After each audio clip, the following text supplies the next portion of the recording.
What's going on, everybody? We're here, back for a brand new episode of Higurashi When They Cry.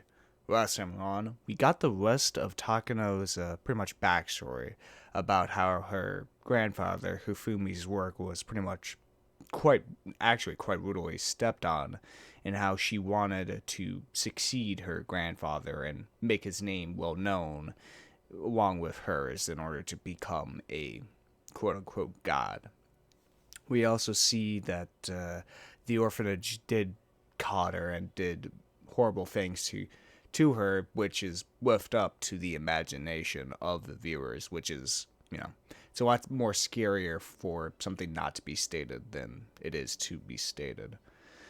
But yes, at the very end of last episode as well, Hanyu finally confronted Takano, and now Hanyu is done being a bystander, being a viewer of this chain of events, and she's finally going to fight against Takano. So it will be the battle of wills between a girl that was cursed by God in order to have a miserable chain of events that led her to this point, versus Hanyu, who wants to end this cycle of the same repeating month over and over because of Takano's will. So also someone informed me to be ready to write stuff down, because in the next part I'm gonna have to write stuff down, which, hey, I'm prepared for it. I'm kind of worried, but hey, I'm prepared for it. So let's just get right into it, shall we? So once again, no new tips either. Welcome to the world of Higurashi Chapter 8, Matsubashi. In this world, you will be able to recreate the story from Hanyu's point of view. Really? Your objective is to create the June 1983 ideal to you. You will need to collect many different fragments to make that possible. However, Takano's conviction is very strong. To overturn it, you will need a lot of effort and a lot of fragments. I'll warn you right now, it will be a slow and painful process. Hanyu went through it for over 100 years, and she even had to stop and give in to fate. Defeating Takano's conviction will not be easy. The trial in this world will put you through as much pain as Hanyu had to endure. You may surrender, just like Hanyu did, after being emotionally worn down by the constant repetition of the worlds woven by countless fragments. When you feel like surrendering, you can end this game at any time. But if you do, the worlds revolving around your friends' fate will be limited to Onikakushi through Minagoroshi. By forgetting about this world and uninstalling this product, you will finally accept death, just like Rika did. Your ideal June 1983 can be created by putting together 50 fragments that are scattered all over this world.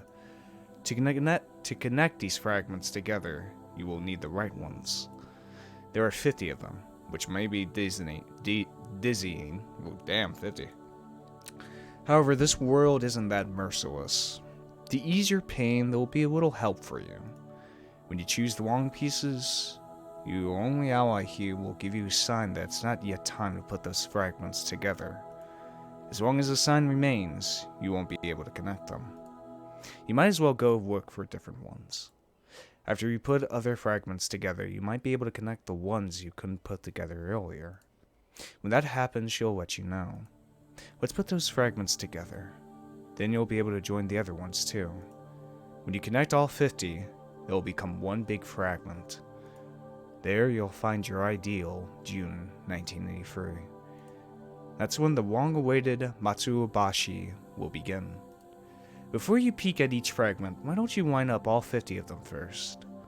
Most of them require other fragments, so there are only a few you can actually look at. Let's try to find those first. To see the conditions for connecting fragments, just point the cursor at them. Before anything else, let's find the ones you can look at without any conditions. This will be an extremely long and difficult trial.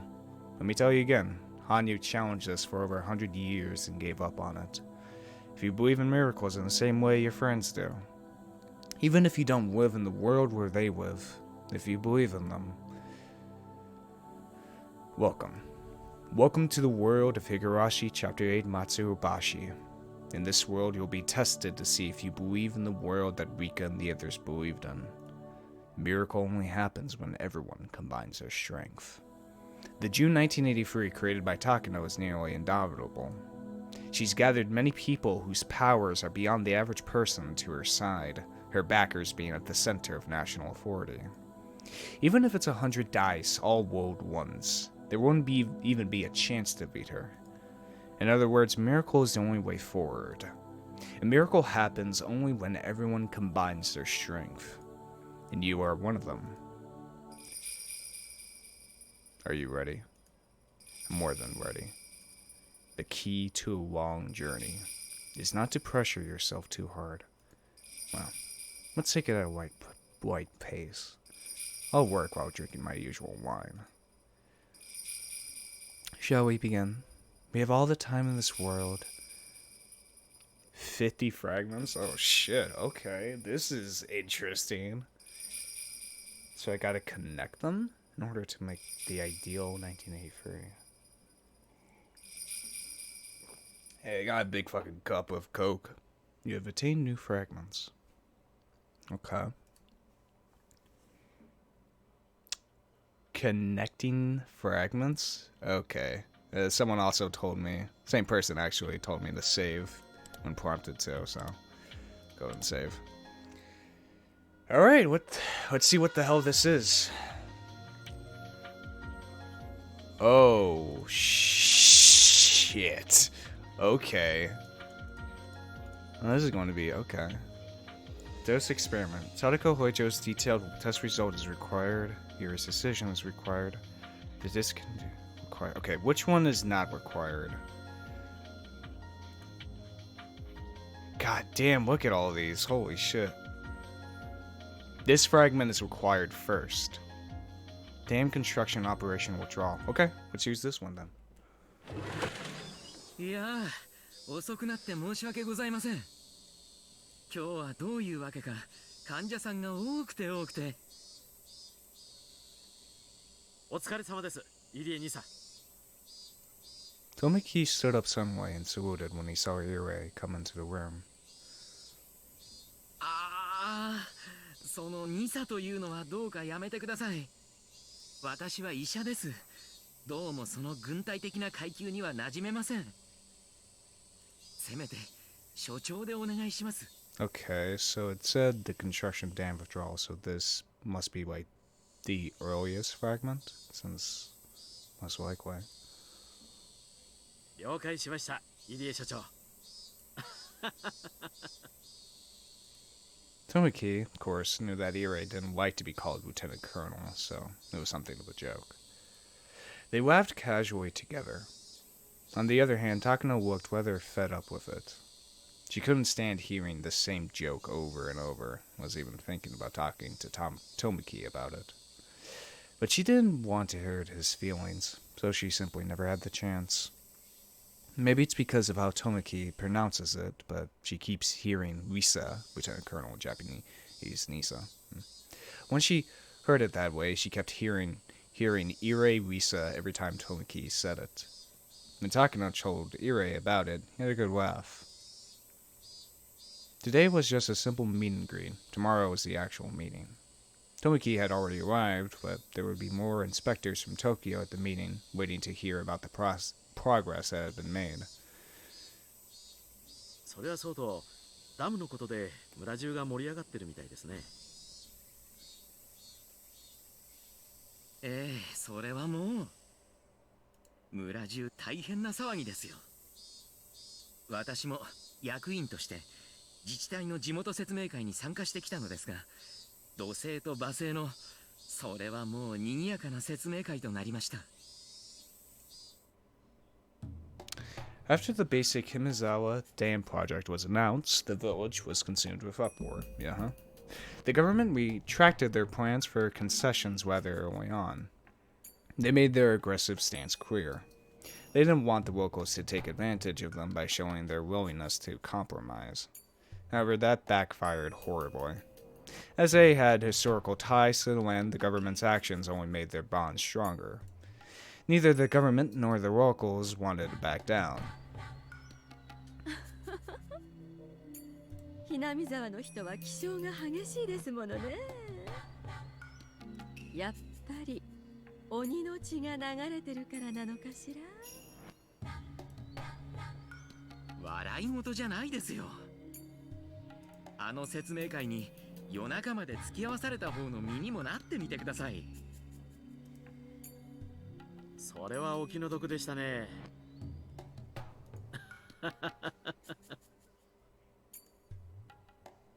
いや、本当に笑い事ではないですよ、富武さん。ダム計画はどうなってるんですか？本当にこの村はダム湖に沈められてしまうんですか？それについては東京の方でも圧力をかけています。表向きは騒ぎになっていますが、実際の裏方ではかなり屋台骨がぐらついているはずです。その圧力が早く効くといいんですがね。村は朝から晩まで賑やかで、村人の心もこのところすさんできたように思います。診察に来るお年寄りに捕まってたっぷりと反ダム論争を聞かされる時がありますよ。付き合わなければいいのに。入江所長は人がいいから。そうもいきません。私は研究所の所長である以前に診療所の所長でもあります。話を聞くのもケアの一環ですので。それはとても良いことです。感服いたします。私は東京の皆さんがうまく圧力をかけてくれて、いずれはダム計画を撤回してくれるものと分かっているからいいですが。So yeah, it does make sense that no matter what would have happened, the dam would be called off because the influence of Tokyo. 村人にとっては先祖代々から住んできた土地を追い出されかねないと本当にすごい騒ぎです。立ち退けと言われても引っ越せるほどのお金もなく若さもなく、立ち退き保証金の額の釣り上げが狙いだったのかもしれないけど、急にお役所の態度が変わっちゃって全面衝突。こうなってしまったら穏便に決着というのは無理かもしれませんわね。かつては保証金に納得して立ち退きに応じようという人たちも少しはいたんですが、 Hopefully that won't cause any problems in the future. 御三家の園崎家が強硬意見で村人をリードしてましてね。国との対決姿勢を煽っているようなんです。凱旋者みたいなのがよく騒がしくしてますし、ビラやらチラシやら機関紙やらが回覧板と一緒によく回ってきますよ。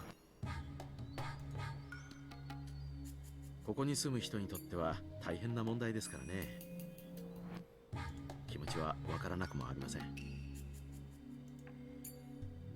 そういう意味では思惑は多少違うかもしれませんが、そんな皆さんのためにもこのダム計画は早く撤回になるよう交渉を進めてほしいものです。撤回されればこの村もすぐに落ち着きのある元の村に戻るでしょうから。もちろん分かってます。それについては東京の方で交渉を進めておりますので、もうしばらく私どもにお任せください。東京の方で噂を聞いたんですけれど、建設省の方になかなかうまく圧力をかけられるコネクションがなくて苦労してるとか。いや私ごときでは詳しくは知りませんが、水面下調整がうまくいっていないのではという話も少し聞きます。Takano had powerful people supporting her, but they didn't control all of Japan. There were some things they excelled in, but also other things that they weren't too good at. Finding a way to put pressure onto the Minister of Construction fell into the latter. 冗談抜きで。Yeah, with Tokyo being behind the kidnapping of the minister's grandson or whatever. It makes sense because they were like really good at it, and like how much they could know. I think they like put a picture or something in the grandson's like of a picture of the grandson in like the drawer or whatever. ダムができますからここを立ち退いてくださいなんて話には本当にならないんですわよね。もちろんです。それだけは絶対に問題ありません。時間がかかっているだけですので、皆さんはどうかそこは任せて研究を進めてください。穏便に済ませることができない場合は、最終的な荒領事も辞さないことで意見はまとまっておりますので。荒領事とは何ですか、富武さん。そこは我々の領分です。入江所長は気にされなくて結構です。どうかお任せください。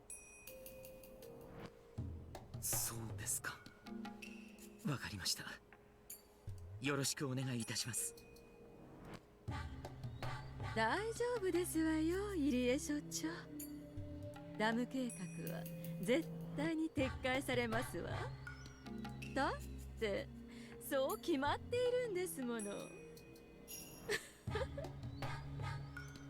As Takano giggled, Tominake laughed too. However, Irie couldn't understand what was so funny, so he felt left out.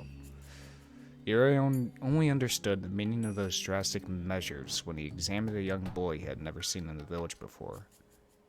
Yes, that's right. I do remember because the kidnappers called because he was pretending to be sick, and then Irie went out there. Yep, remember that. Okay, it's all coming together. Okay, we got our first fragment. Oh. Okay. Oh, okay, so we got... Okay, cool. Alright, that's nice to have. Okay, let's see what else. Crane carrier... The crane carrier must be willing to participate. Okay. Results of the research are required.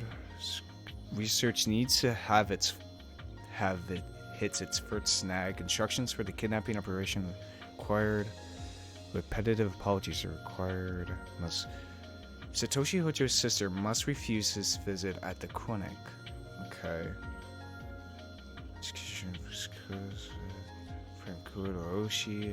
A bat to beat her to death is required. Man, these requirements are fucking crazy. Okay. Let's see. Irie's background, reminiscence. Okay. Alright, here we go. Kyosuke Irie. Okay. Group physical exams are very meaningful for our research. Although it's only for certain age groups, we can examine many of the Himizawa residents at the same time. It's a perfect cover for our research center. Also, because of civil arrangements, we have a monopoly on the villagers' corpses and can perform autopsies on them too. There certainly was an environment this rich an opportunity for those in the medical field. Our follow-up on the work of the way Dr. Takano is going smoothly. The amount of data he compiled is absolutely astounding. He truly was an incredible researcher. 失礼します、所長。ああ、高野さん。お疲れ様です。先ほど東京から残りの検査結果が郵送されてきました。こちらに置きますわね。ありがとうございます。いよいよ面白くなってきましたね。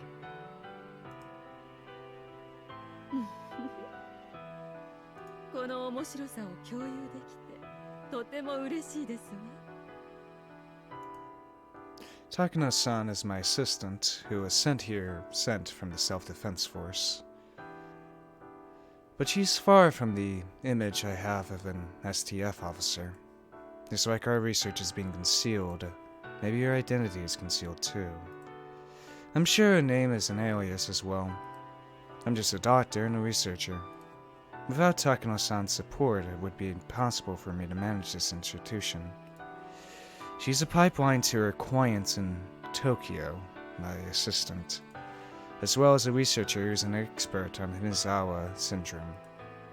Her existence is absolutely necessity here. The more I think about it, the more I feel this should have been the Takano Institute rather than the Irie Institute, and she should have been the director. But that was explained to me when they asked me to take this position. My client wanted a civilian to manage this place. They searched for a person who met their requirements, and there I was. I became the director. I have a feeling I'm just a puppet under strings. But I won't just sit here and do nothing. I was asked to research a rare disease. I am a researcher, so of course I'm excited about that. My client's goals might be different, but I'm here out of the desire to unravel the mysteries of Himizawa syndrome and be the first person to uncover a new mystery for mankind. ひなみ沢症候群という寄生虫感染症がほぼ間違いなく存在するという浮かし彫りの情報はいくらでも集まるのに、原因となる病原体が発見できないのはとても悔しいですね。そうですわね。電子顕微鏡を使えばあっさりと見つかるだろうという期待も少しはしていたもので。Viruses are too small to see with a regular microscope, so the invention of the electron microscope was a dramatic advancement in the world of medicine. However, it's very expensive and there's no way for a normal doctor to acquire one. The way Dr. Takano said an electron microscope could find the cause of the disease, but it seems his theory has been proven wrong. Even Takano-san was hoping an electron microscope would find it. She was disappointed when she didn't uncover anything after all of the autopsies she performed. Our research seems to be having its first snag. Oh! Oh, okay, so it's not directly the name of it, it's... Shit, I need to be writing this shit down. Oh, fuck, okay. It has actually stalled our work for several weeks now. So we need to think about where to go from here. となると、極小の極小なのか。あるいは、検体そのものに問題があるのかもしれません。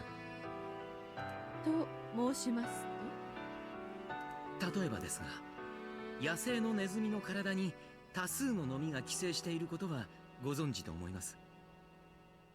ですが、ネズミの死体を調べたところでノミを見つけることはできません。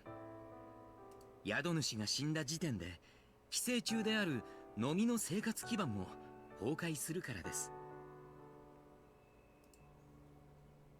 宿主が死ねば寄生虫にとってそれは地球が滅んでしまうのと同じことというわけですわね。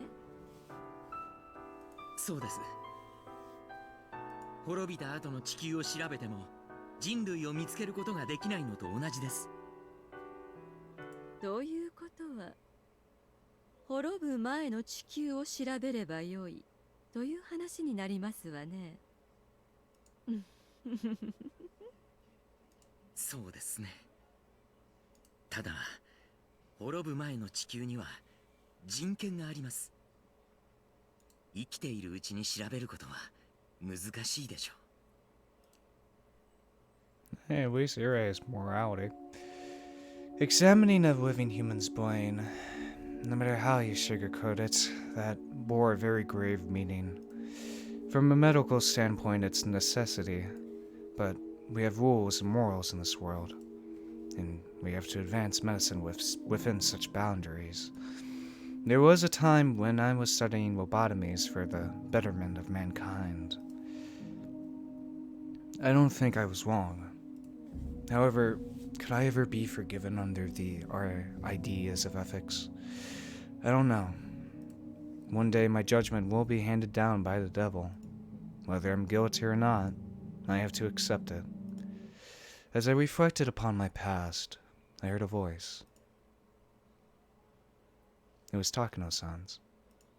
It was very clear and simple, yet it struck me with surprise. わかりました。滅ぶ前の地球を用意させましょう。What? I'm startled. Sometimes the phrase advancing medicine bore the whisper of the devil, tempting us to accept sacrifices. I heard that devil whisper. そんなに難しいことではありませんわ。ひなみ沢の住民ですでに重篤の状態で市内病院に入院しており、いつ死んでもおかしくない患者を探させるだけですもの。 About to die, huh? しかし、いくら余命いくばくとはいえ、自らの体を生きているうちに検体に差し出される勇気のある方がいらっしゃるでしょうか。そんな必要はありませんわ。いずれ亡くなる方にほんの少し早くお休みいただくというだけの話ですわ。書類上ね。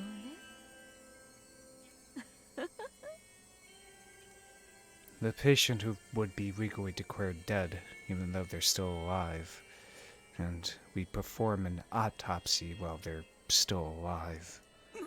無理でしょう。第一、頭蓋を切開するような大手術となれば絶対に痕跡は残ります。遺体を遺族の方が見られたら不審に。そういうところを何とかできるのが私どもではありませんの。山犬に至急条件を満たす患者が存在しないか市内病院を調べさせます。 All you have to do is wait with a knife and a fork in your hands. すぐに研究対象をお連れいたしますから。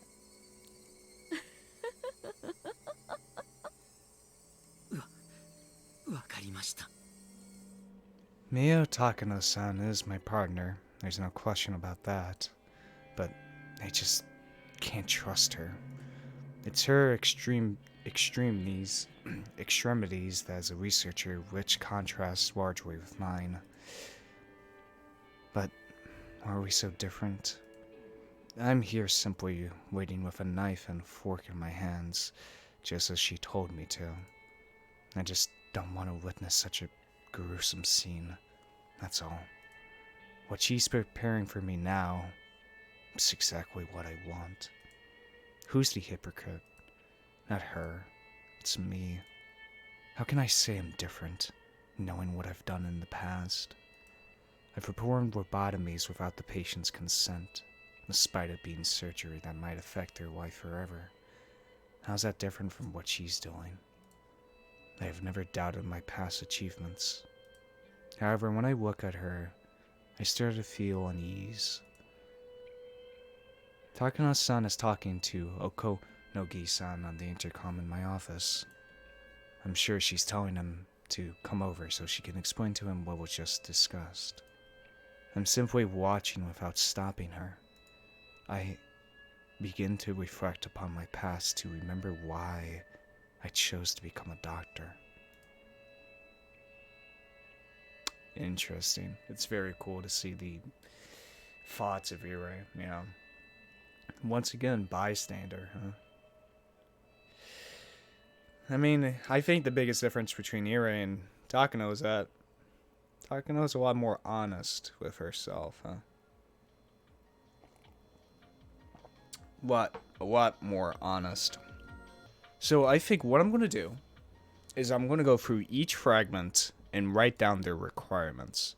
So right now, one we know for sure that we have is... Where is it? I just saw it. Third deer.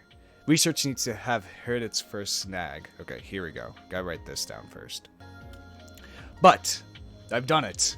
I have written down all the requirements I need. So let's actually, play the fucking game. Okay, so which one was... Okay, Tominake.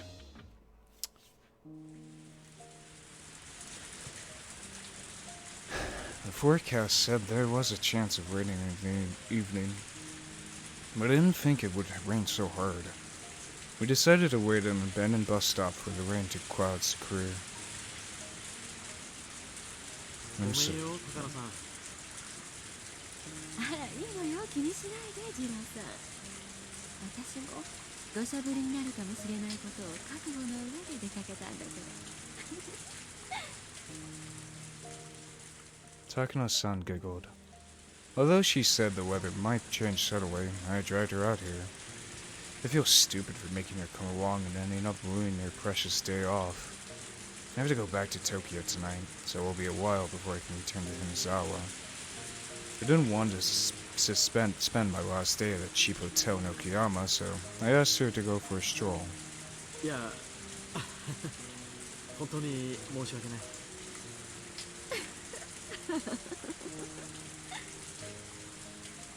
She teased me for a while, but only a little. She wasn't actually enjoying driving me into a corner. That's just her way of communicating, and I find it very charming. I think I've become captivated by her. But on her part, I'm just an odd tourist from Tokyo.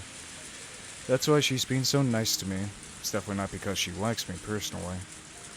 So I feel like I might have used my position to drag her out here, and that makes me a little depressed. Probably should think the sweat fever I have is due to nothing more than code. Okay, got it. Good thing I wrote these down. Okay, write that down. But she was the type of person who made it clear when she disliked something. She wouldn't say so directly, but she would use all kinds of indirect expressions that meant the same thing. So I want to believe she's out here because she might be even a little bit attracted to me.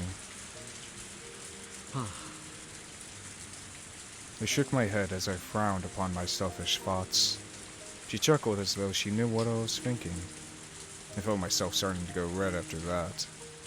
ジローさんも不思議な人ね。東京ではさぞや女性にモテるでしょうね。なぜわざわざ私みたいなおかしな女に付き合ってくださるのかしら。おかしななんてことはないよ。高野さんは十分魅力的だよ。むしろ僕みたいな男のために貴重な休日を割いてもらったのが申し訳ないくらいだ。確かに私はとても大切な研究のために生涯を捧げたつもりだけど、それだけ人生は潤いがないのよ。たまには頭を切り替えて遊ぶことも大事だし、それに異性とのコミュニケーションは脳の活性にもとてもいいんだ。僕ごときで高野さんの頭の気分転換のお役に立ててるならいいんだけどね。あなたは私と一緒にいても気分転換にはならない。 She gives me an impish smile that makes my heart skip a beat. I tried hiding my embarrassment so she wouldn't even notice, even my ears going red. そんなことないよ。僕も高野さんと一緒に過ごせるとこういろいろと気分転換になるよ。それにほら高野さんに野鳥撮影のことを布教すれば僕も撮影の同志を得られるわけだしね。もしよかったら次に来るときは僕の古いカメラを持ってくるよ。買うと高いからね。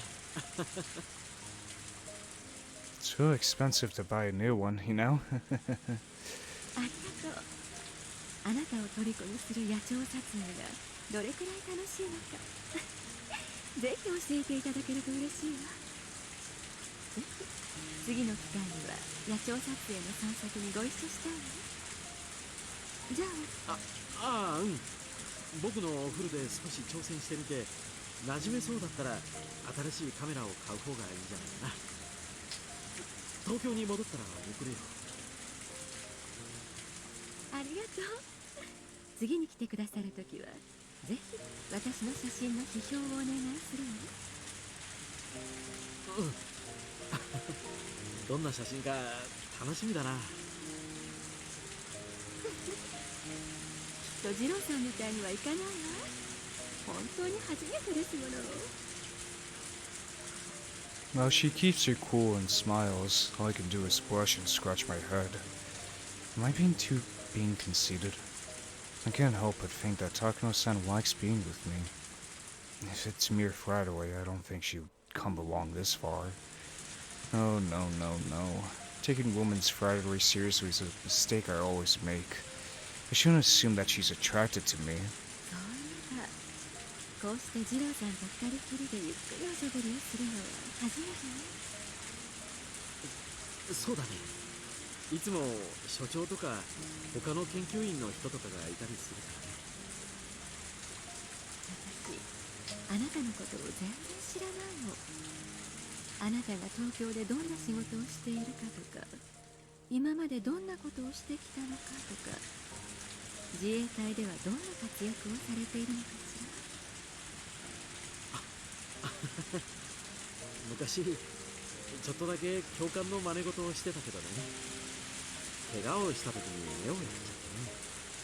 普段の生活には支障はないんだけど、大ごとに受け取られちゃって。それ以来は事務屋の仕事ばかりやらされてるんだよ。Takano-san giggles, saying I must have done something silly to cause the injury. それでね、体内の広報誌を作る仕事を手伝った時に、イベントの写真撮影で初めてカメラの魅力を知ったんだよ。カメラには人を幸せにする力があるのさ。何を言ってるんだろうって思ってるだろうけど、いや、これは本当なのさ。僕はカメラに触れるようになってから、日々に幸せを感じるようになったと思ってるんだ。カメラでどうして幸せになれるのかしら。カメラというのは日々の生活を切り取って写真にして残すものなんだ。残すくらいなんだから幸せなものを写したいというのは当然だろう。じゃあ幸せなものはどこにあるんだろうと、ファインダー越しに自分の周りの世界を覗いてみると、そこには今まで当たり前だと思っていたものが実はとても幸せなものだったんだと気づくことがいっぱいなんだ。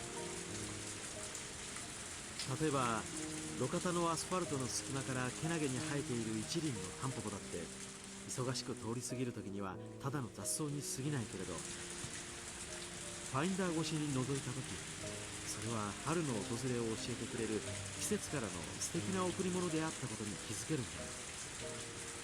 それを写真に収めアルバムに残す。そしてアルバムを再び開くたびにその時の幸せな気持ちがよみがえってくる。二郎さんは風景や野鳥の撮影をしながらそんな気持ちに浸っているの？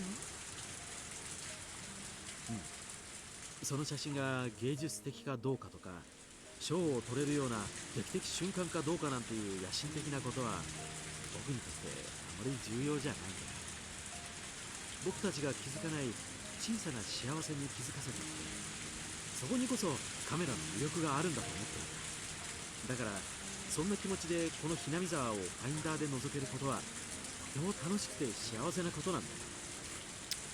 It's really nice that the whole photography thing for Tominake wasn't just a cover, even though it does give him a good cover story for being to Himizawa every year.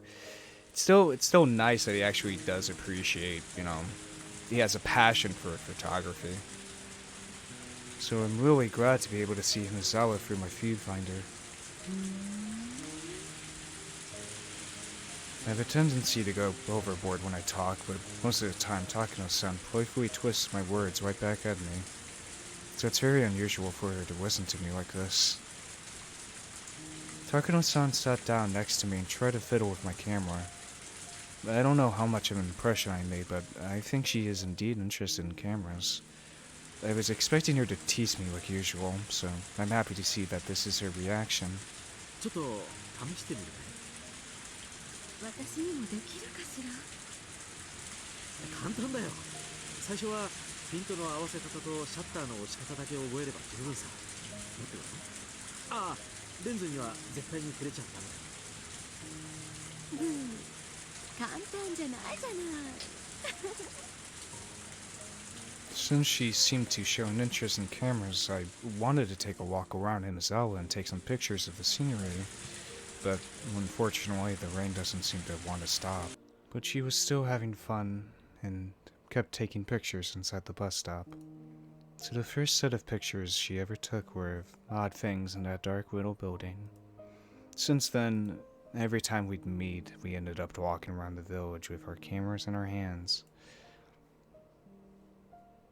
Oh, that was it? God damn it! Fuck! Fuck! Why did the game have to crash right there? God damn it. Okay. Alright. So that was Tominake's White Fever. So, okay. Now, which one? Ah, here we go. Satoshi Hojo. When I asked Rika-chan, she said Sadako might have possibly gone up to the mountain behind the shrine. She's fond of going there. The mountain is covered with trees, vines, and fallen logs. She only likes the area. Any child would dream of having a secret base. And to Sadako, her secret base is the whole mountain. Yep. However, the mountains were undeveloped territory, making them a dangerous place that was easy to get lost in. As her brother, I'm a little concerned that she spends so much time on it. But maybe I should worry more about myself getting lost inside where I come here. The mountain gets dark quickly when evening falls. If I still can't find her, I should look for her somewhere else. Satoko! Satoko! I'm yelling as loud as I can, but in the woods, my voice doesn't carry that well. According to Rika-chan, she has been making her secret base in this area. She goes up there alone to expand it. What does she mean by expand it? If it's a secret base, she must not have want anyone to find it. Does that mean she set up some traps? Considering that, I should have noticed the traps on the mountains before one got me. Suddenly, my foot sunk into the ground and snagged on something like a drumwood tied beneath dried leaves. I heard some noise from up above, and a big ball made of branches fell right next to me. It had to be one of the playful traps Sadako loved. If I wasn't so lucky, I'm sure the ball would have hit my head. あらあらあら。どなたが現れたかと思えば、ニーニーではありませんの。サトコ、ダメだよこんな遊びは。危ないじゃないか。この先は危険だから入ってはいけないってエディン書の看板がちゃんとあったはずでございましたよ。それを無視する方には素敵なトラップの大歓迎がお待ちしておりましたよ。 Can't just set up solid death traps, Sadako. It's not good. As her brother, I should stop her from doing things like this. But when I see her glowing smile, I can't say anything else. I haven't seen that smile in some time. それよりサトコ、今日は家族みんなで食事に出かけるから夕方までには家に戻りなさいって言われてたじゃないか。別に私お食事なんか行きたくありませんわ。お母さんとお父さんが二人で行けばいいんじゃありませんの。 Oh shit, this is in the past. Oh, okay. 行きたければニーニーも一緒に三人で行けばいいんですわ。まだお父さんのこと怒ってるのかい。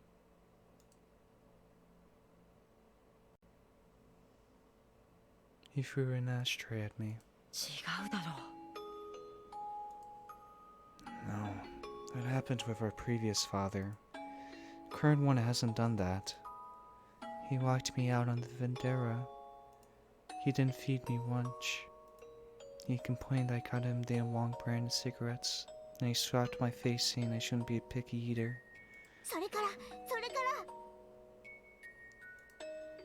She isn't talking about her current stepfather. Things about all of our different stepfathers have mixed themselves up in her head. Every time my mother remarried, we had to call her a different man or father. The word father isn't a word that should be taken lightly. If you don't truly acknowledge a man as your father, how can you call him that? That's how much weight it carries. However, just to make things smooth and peaceful, I used the word father even if I didn't want to. But it was too difficult for Sadako, young as she was, to do the same. Ever since Sadako was very little, she's been having troubles with all of our stepfathers. She's never opened up to her current one. To Sadako, a father figure is no longer someone she can trust.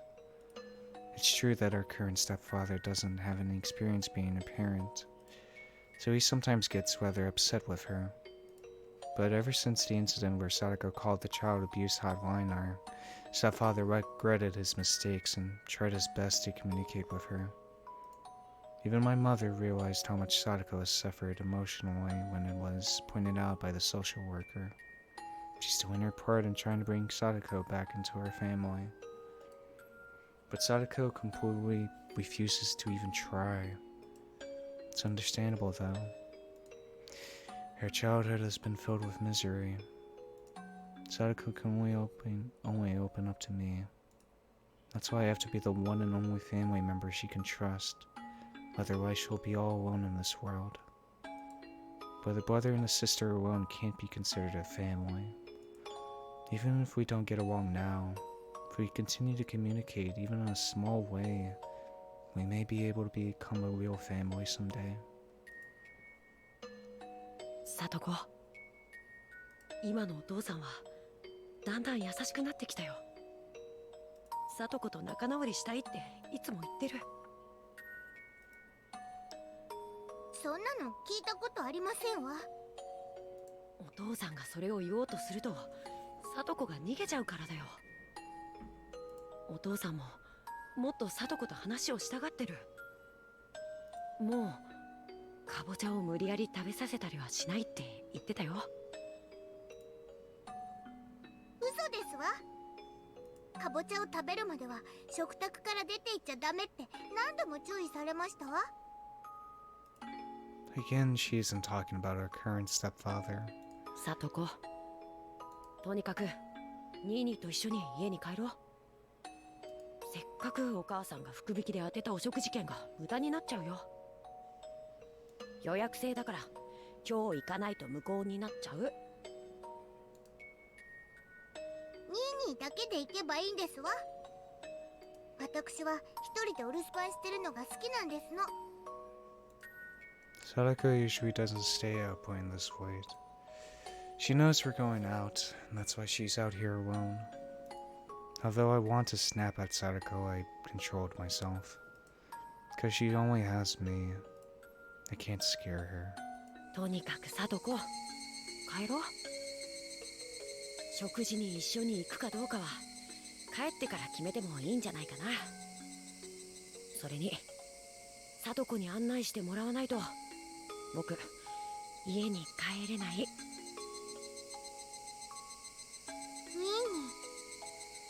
ー、あれだけ何度も一緒に連れてってあげましたのに、まだここが覚えられませんの？ま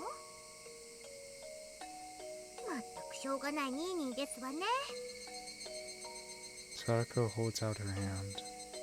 She often says she's embarrassed to hold my hand in front of people, but she's holding out her hand right now. I took that hand. Sadako's fragile hand. I have to protect her as her big brother. 帰ろう、サトコ。ええ。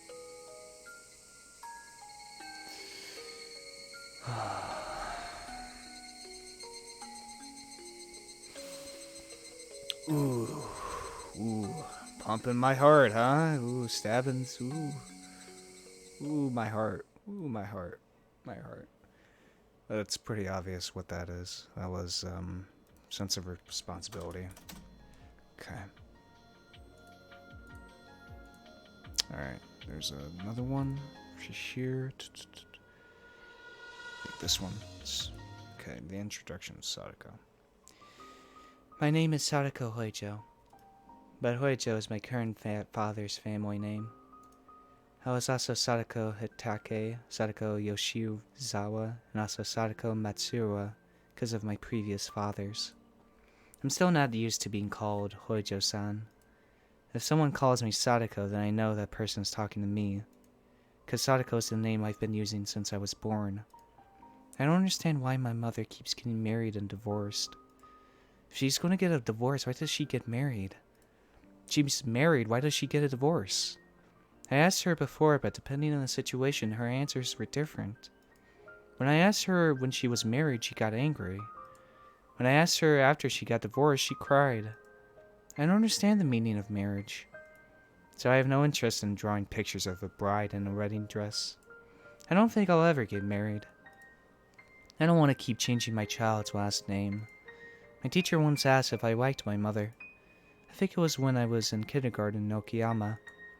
That was a very difficult question, because sometimes I loved her very much and sometimes I hated her very much. I couldn't decide. When my mother was nice, she smiled all the time. She made us happy. She thanked me for being her daughter. When my mother wasn't nice, she frowned all the time. She treated my brother and me very poorly. She told me that I should have never been born. My teacher asked me if I liked my father. That was a very easy question, because I always hated him very much, no matter who he was. The new fathers always treated me nicely at first, as if I was their real daughter. They always told me I could think of them as my real father, but they couldn't be my real father. Besides, I didn't even know my real father's face. How could I call them my father? I couldn't. That was disgusting. Right before divorce, my fathers always became very irritated with me. They treated me like a cockroach. They told me they didn't have money to feed me, and they threw things at me, and they locked me out on the veranda. I was told I could forget about them because that was all in the past. I think that was a different teacher from a different school. Maybe that's true, because ever since Hojo became my father, my mother has been smiling. I haven't seen them get into a fight as I have seen happen just before a divorce. They have little arguments here and there, but those don't lead to a divorce, and they always make up. But I'm sure they'll get a divorce sooner or later. Then it'll be the same old stuff with the family court, divorce settlements, a night fight, and child support. So who knows how long this Hojo will be my father, so I don't even feel like calling him that. He also treated me well at first, but when I didn't call him father even after he asked me repeatedly, he became irritated. They'll get a divorce soon. When my father gets into this mood, a divorce is on the way. After the divorce, it's my mother's turn to be irritated with me. Then she'll tell me that she shouldn't have had me, or she can't be happy because of me. Why is my existence causing problems for my mother? I asked my brother and he told me, if you have children, it's not easy to find someone to get married with. To my mother, remarriage is a very important job, so I can understand having children around will cause problems. I think I finally understand the reason why I'm a nuisance to her. I asked my brother something else. Why are children hated by new fathers? Well, that's simple. That's because family members all have different roles. A mother's job is to love their children. A father's job is to love the mother. That means I'm a nuisance to both my mother and my father. My brother's more mature than me, so they don't look down on him as a nuisance. But maybe I am. No, I am definitely a nuisance. So now I know. Both my mother and father want me dead. But if they kill me, they'll be caught. But that doesn't mean they won't kill me. If I were to look down the cliff, and if no one was around, my mother and father would push me off for sure. My father has become abnormally nice to me recently. He started to act that way ever since I made the fake call. I know for sure that it's just part of the plot to kill me, so I won't let them trick me. I'm sorry. Wait, when I listen very carefully, I can hear a voice apologizing. The voice sounds similar to mine. Her mother must be telling her that she shouldn't have been born. I'm sorry. But I won't apologize like that. I'll live. I'm going to strike back. I'll kill before I get killed. I'm sorry.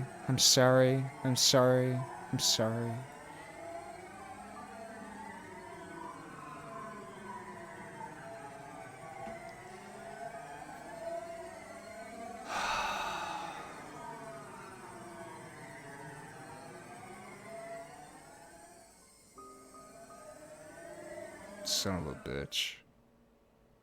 God.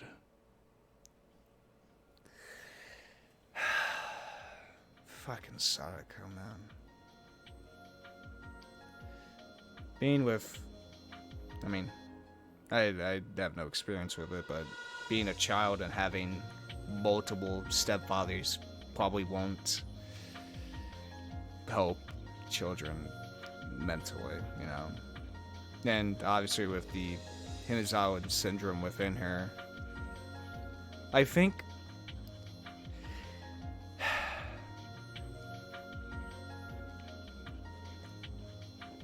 Shit, I think Sadako might have pushed her parents off the cliff. I think that confirmed it. God, it's fucking Hinazawa syndrome. It's horrible, man. It's horrible. Okay, where is it? Repetitive apologies, mysterious death. Self-introduction of Sadako. Here we go. Okay, was there another free one? I don't think there was. Okay, so that was the last one. Okay, so what we got first so far is that Satoshi Hojo's sense of responsibility as a brother. Okay. So, high fever, death of Kazumi, the death of sight. Okay. Repetitive apologies. Big brother and Satoshi Hojo's sister must refuse his visit at the clinic. Declaration of war, queen. Truth about the park. For a snag, instructions for the kidnapping operation of the Mr. Okay. Instruction for the kidnapping operation of Mr. Okay. Death of the construction site managers required. The hospitalization of Sadako Hojo is required. The death of Sadako Hojo's aunt. Okay, so what we got so far is sense of responsibility, reminiscence, slight fever, and self-introduction of Sadako.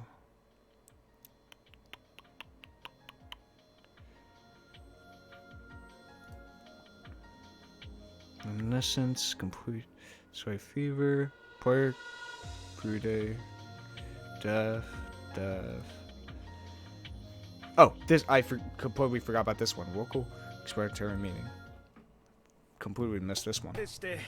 ダムの建設事業に伴う地域振興や地域産業の育成などですね。 So this is proper meeting, like this is after the conversation between Tominake, Irie, and Takano. そんなことは聞いてねえっつってんだろ。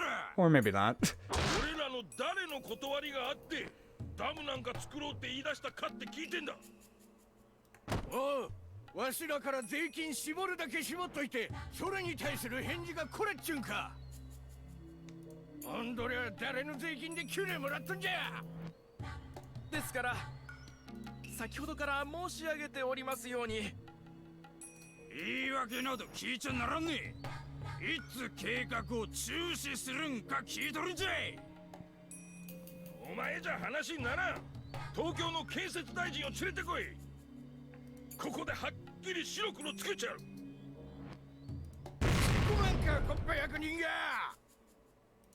大体踊れら人様の税金で仕事しとって、なんでわしらより高い段で話をしとるんじゃ。目線で話さんかい、目線で。 The auditorium is filled with angry shouting. The sign at the entrance says, Himizawa Dam Construction Explanatory Meeting. Every time the official on the stage tried to say anything, the citizens packed into the room silenced him with their shouts. Trying to ignore them, the official continued to explain the pros of the dam, but that just further infuriated them. Between the stage and the citizens, there was an open area where a police squad is standing by. If they weren't there, the citizens would jump onto the stage and start a riot. I'm watching all of this from the back of the auditorium.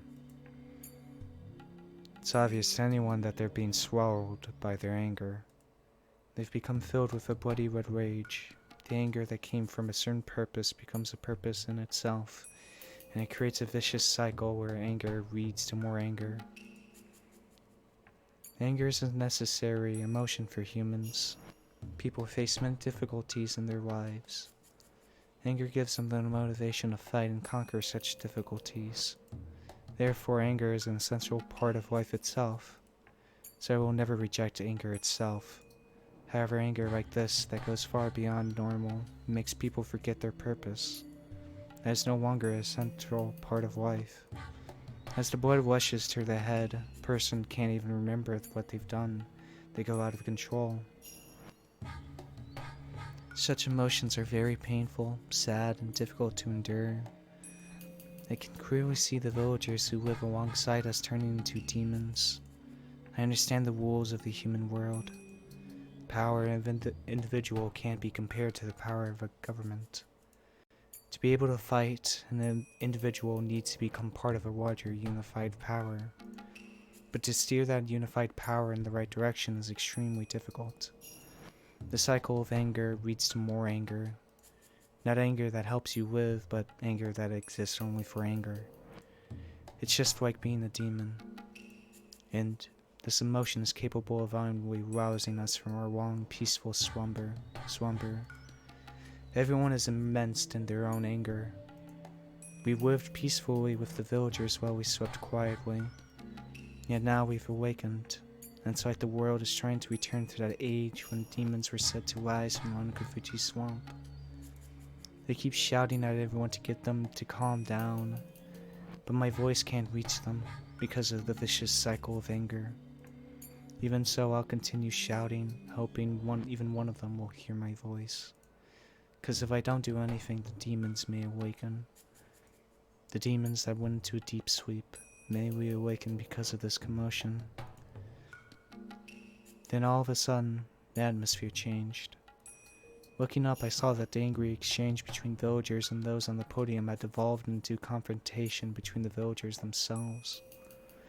What's going on? Oh shit.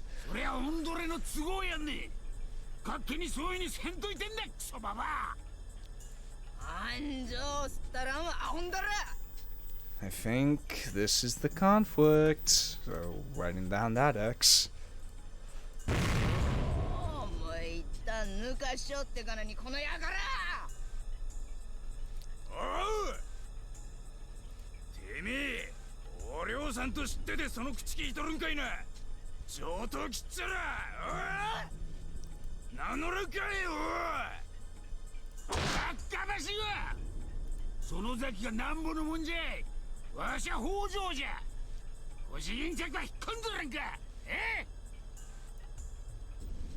Oh, Hojo no. Na, manukashi yotta. Yo mo mura o shizume charu ieru no. Oe, nambo de mura o utta. Damaran ka shizoko nai ga. In ka? Inamizawa ni wa binbou ni mo oze orun. Omae n toko mitai ni yama ni hatake o unaru hodo mottaru jinushi to wage ga chigau. Ah? わしゃあの国の報奨金で十分満足しとった。町の公営住宅も手配してくれるっちゅうし、なんも不足はなかった。ああ、それをオンドレラが全部ちゃぶ台ひっくり返しちゃった。オドレラ地主の都合で人まで巻き込むなや。そんなに国と喧嘩せんかったらオドレが一人でやれ。したらん銭は誰が払うんね。踊りかいな。うちはな、貧乏だし育ち盛りが2人もおるん。おとなしゅう国から銭をもろうて職を斡旋してもろうて人生再設計ちゅうとこなんや。それを踊れはなんじゃ。いつからお前はわしの代表になったんじゃ。お前そんなに偉いんか。Oh god. おうおうおう、北条のようも抜かしたこの裏切り者が。なら村から出てけ出てけ。おう、出ていったらもちろんそれに見合う銭はお前が払うんじゃろうな。わしが国からもらい損ねた銭きっちり都合つけてくれるんじゃろうな。なあ、村から出とうとも銭がないんじゃ。踊りが払うんならすぐにでも出たったろわ。北条の言う通りだ。立ち退いてもいいと思ってる住民もいるんだぞ。御三家は俺たちを巻き込むな。おうおう、なんじゃ。今抜かしたのは誰じゃ。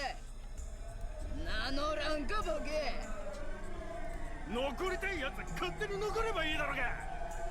立ち退きも権利じゃ。勝手に人様の権利に干渉すんな、このダラツが。そうじゃそうじゃ。その先のクソババアはすっことに。ああ、もちろんダム計画に同意してくださる方には見合う保証を用意いたしております。決して土地の搾取ではありませんので。黙れ役人ポケ。おんどりゃ村真っ二つに策を魂胆かい。死ねや北条。村の空気を吸う資格はねえ。今すぐ息止めて死ね。 The red tint to the background is very fitting for this, since pretty much blood is in the fucking air right now, and everyone's feeling it. なめんなボケが。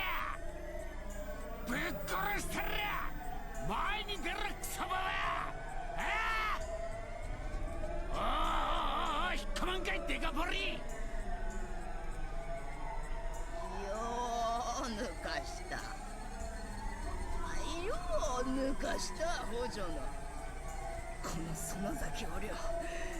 久々に頭血のぼってきよったわ。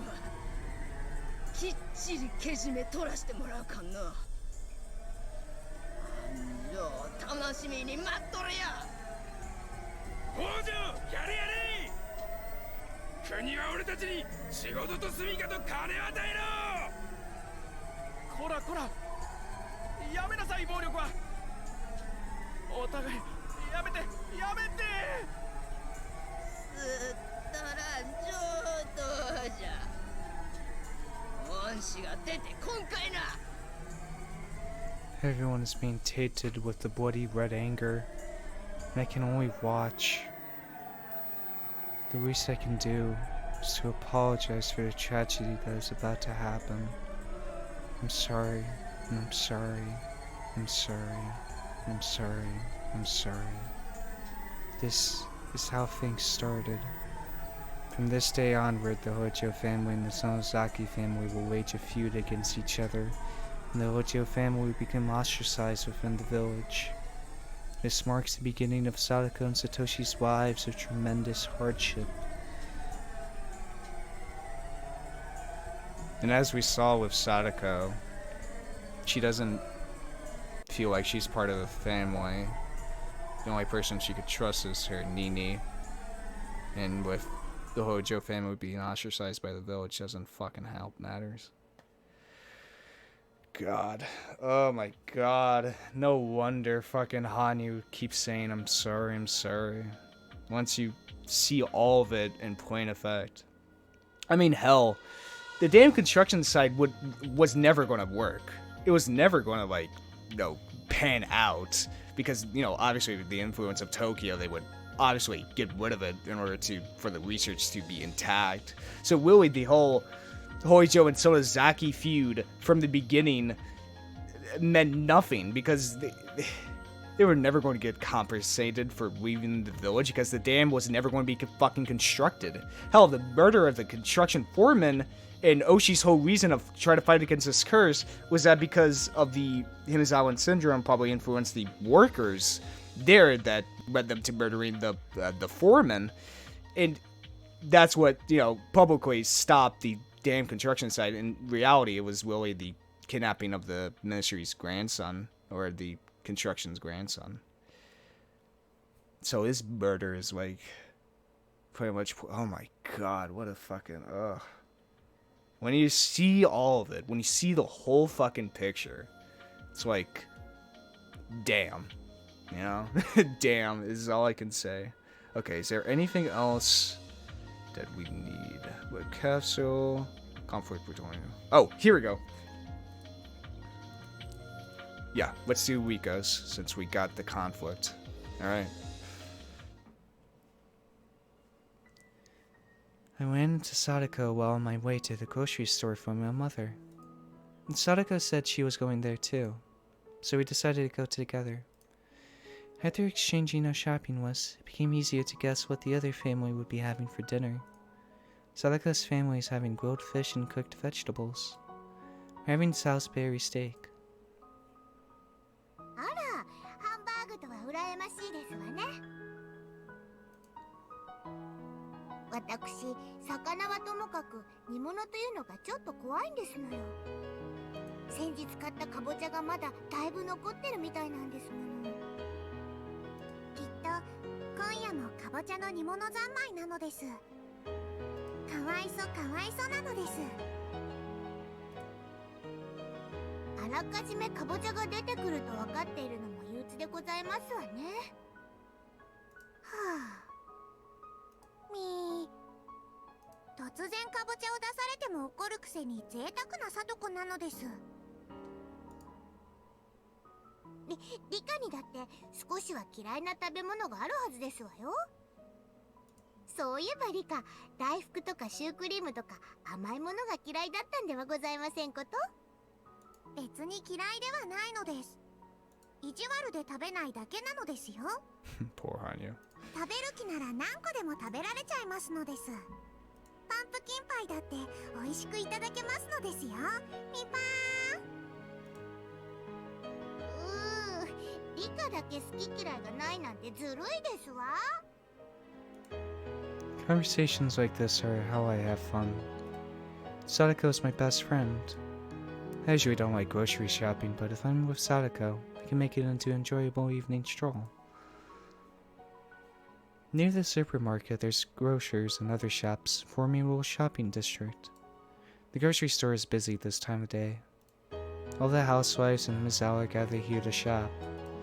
Since Sadako and I have different things to buy, we decided to do our shopping separately.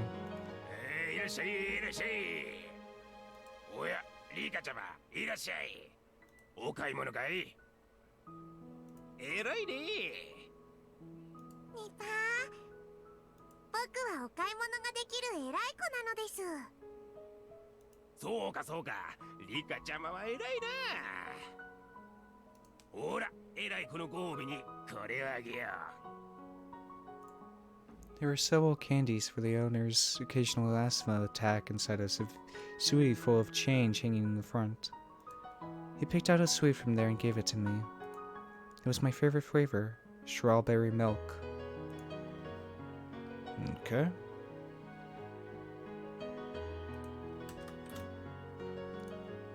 I put it in my pocket so I can brag about it to Sadako later. I get a lot of fun out of teasing Sadako and making her jealous. She always overreacts, so I never get bored when I'm with her. おや、リカちゃまのところは今日は何だい？豚のひき肉だと、ハンバーグなのですよ。お花の形の目玉焼きを乗っけてケチャップでお絵かきをするのです。おははは、それはいいね。I enjoyed that conversation while filling my shopping basket. But then I overheard some woman whispering. They're talking about something that's a little harsh. They're talking about Sadako. How long do those villager traders plan to stay here? They should just leave. They don't even have the guts to go shopping themselves and make their daughter do it instead. The women went on and on. Ever since the Hojo family and the Sonozaki family got into a huge fight at the explanatory meeting for the dam project, the Hojo family's been ostracized within the village. At first, there was a significant number of families in favor of leaving like the Hojos, but the main branch of the Sonozakis led a push to completely solidify the village's opinion, and as that tone of unified resistance grew stronger, the pro-evacuation family steadily grew quiet. The public harassment led by the Sonozakis and Kimiroshis, two of the three families with powerful influence on the village, also played an effect too. The Sonozaki family made the Hojo family into an example to ensure there would be no more pro-evacuation supporters. The ancestors of the village have lived here for generations. The villagers also know that they themselves will be buried in this village, so this harassment put a lot of pressure on them. Who was it that agreed to make the Hojo family the leader of the pro-evacuation group at the explanatory meeting? Nobody. Those same people no longer said anything, and they even joined in on harassing the Hojo family. The harassment they faced then became pressure from the entire village. The Hojo family's hardly wealthy, and they haven't paid the town council fees in a long time. When things were peaceful, nobody said anything about it. But now that the wind was blowing a different way, the Hojo family was asked to pay off all of their late council's fees immediately. It wasn't an amount they couldn't afford, but the Hojos recognized a fight was being picked with them, and they responded to it. So the Hojo family quit the town council. But that only played right into the village's evil plan. Making an enemy of the town council meant facing vicious harassment. For example, the place the Hojos dumped their trash was a provisional dumping site established by the town council and the waste management department. Under the council agreement, only council members could use it. Ever since the day the Hojo family quit the village council, their trash bags were returned to their front door. Furthermore, all the bags were torn. On top of that, a sign went up on the hedge road near the Hojo family. It said private road, no trespassing. Only council members permitted. A stubborn old man stood and guarded the road, saying that he would not let any of the Hojo family members pass through. Jeez. The private road is private property opened up to the public, so it looks just like a normal road. However, as private property, the owner can forbid anyone else to pass through whenever they like. More and more, the village piled on vicious harassment. The fear of antagonism spread throughout the entire village. People became afraid that if they supported the Hojo family, they'd go through the same thing. This has made the Hojo family even more isolated. The grown-ups haven't told their kids about what's going on, so Satoko isn't harassed in any way at school. But it wasn't hard to imagine she probably spent her days feeling so anxious she could hardly breathe. Even the women whispering in here aren't saying anything directly to Satoko. But it's not like she doesn't notice their muttering in the cold stares. When did this village become so cold towards her? As her best friend, it's very sad for me. Satoko's shopping experience is nothing like mine. When I say hello or buy things, I usually get treats or a discount, but that doesn't happen to Satoko. On the contrary, she's served last on purpose, and sometimes shop owners even pretend they don't hear her.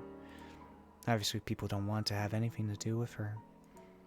Satoko had been weaving through the housewives crowding the shop, telling the fishmonger what she wanted, but she kept getting ignored.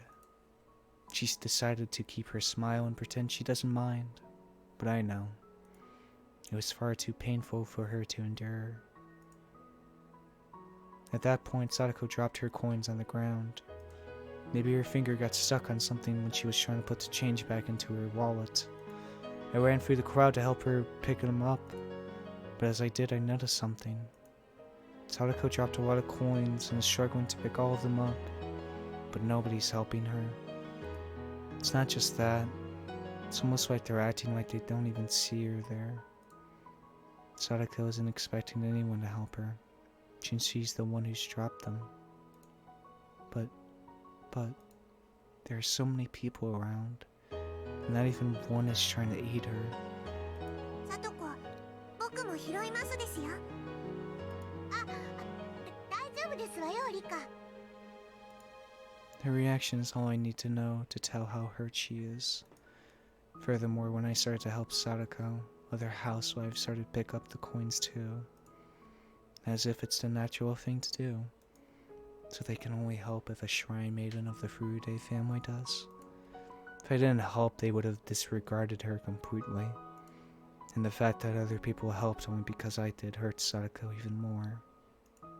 I grabbed the coins from the housewives without thanking them. I'd rather spit at them than do that. ありがとうございますわ。リカ。皆さん。 If she didn't thank them, people would talk about that too. Satoko forced out her words of gratitude. The housewives looked down at her with blank expressions. I can't stand this. I can't stand what Satoko is going through right now. お買い物が終わりましたら行きましょうです、サトコ。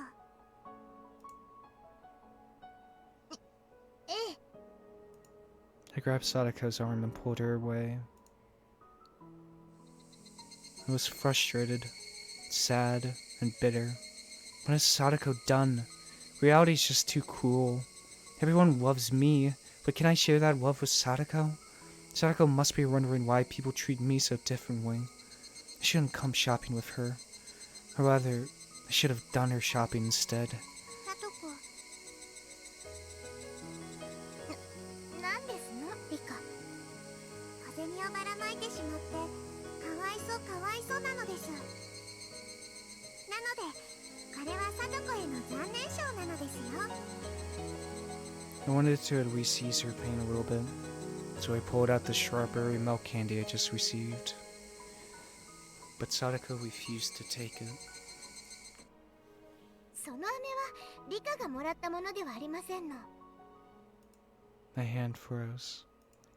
She saw me getting this candy. 渡した人だってリカに食べてほしいと思って渡したんですわ。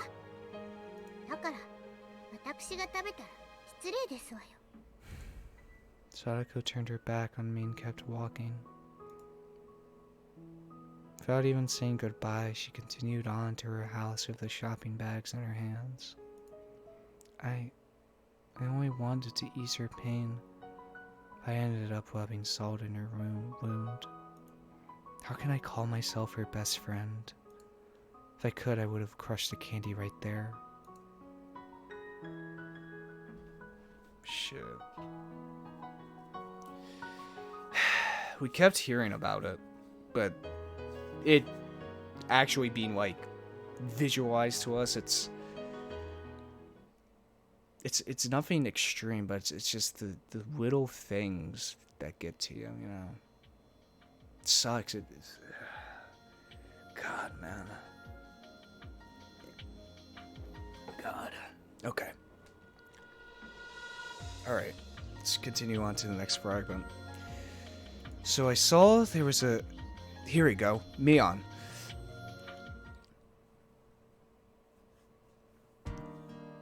Mion-san! Friend is here! I heard the housekeeper's voice. Our house and the front yard are huge, so unlike normal houses, ringing the doorbell or yelling my name repeatedly, asking to play won't work. あ、はいはい。ありがとうございます。どなたです？ Muka Furude-chama. あー、来たね来たね。バッチャにリカちゃまが来たって伝えてもらえます？多分あっちの縁側にいると思います。私はスイカを引き上げてきますね。 Watermelon. Where is it? Watermelon, watermelon. There we go.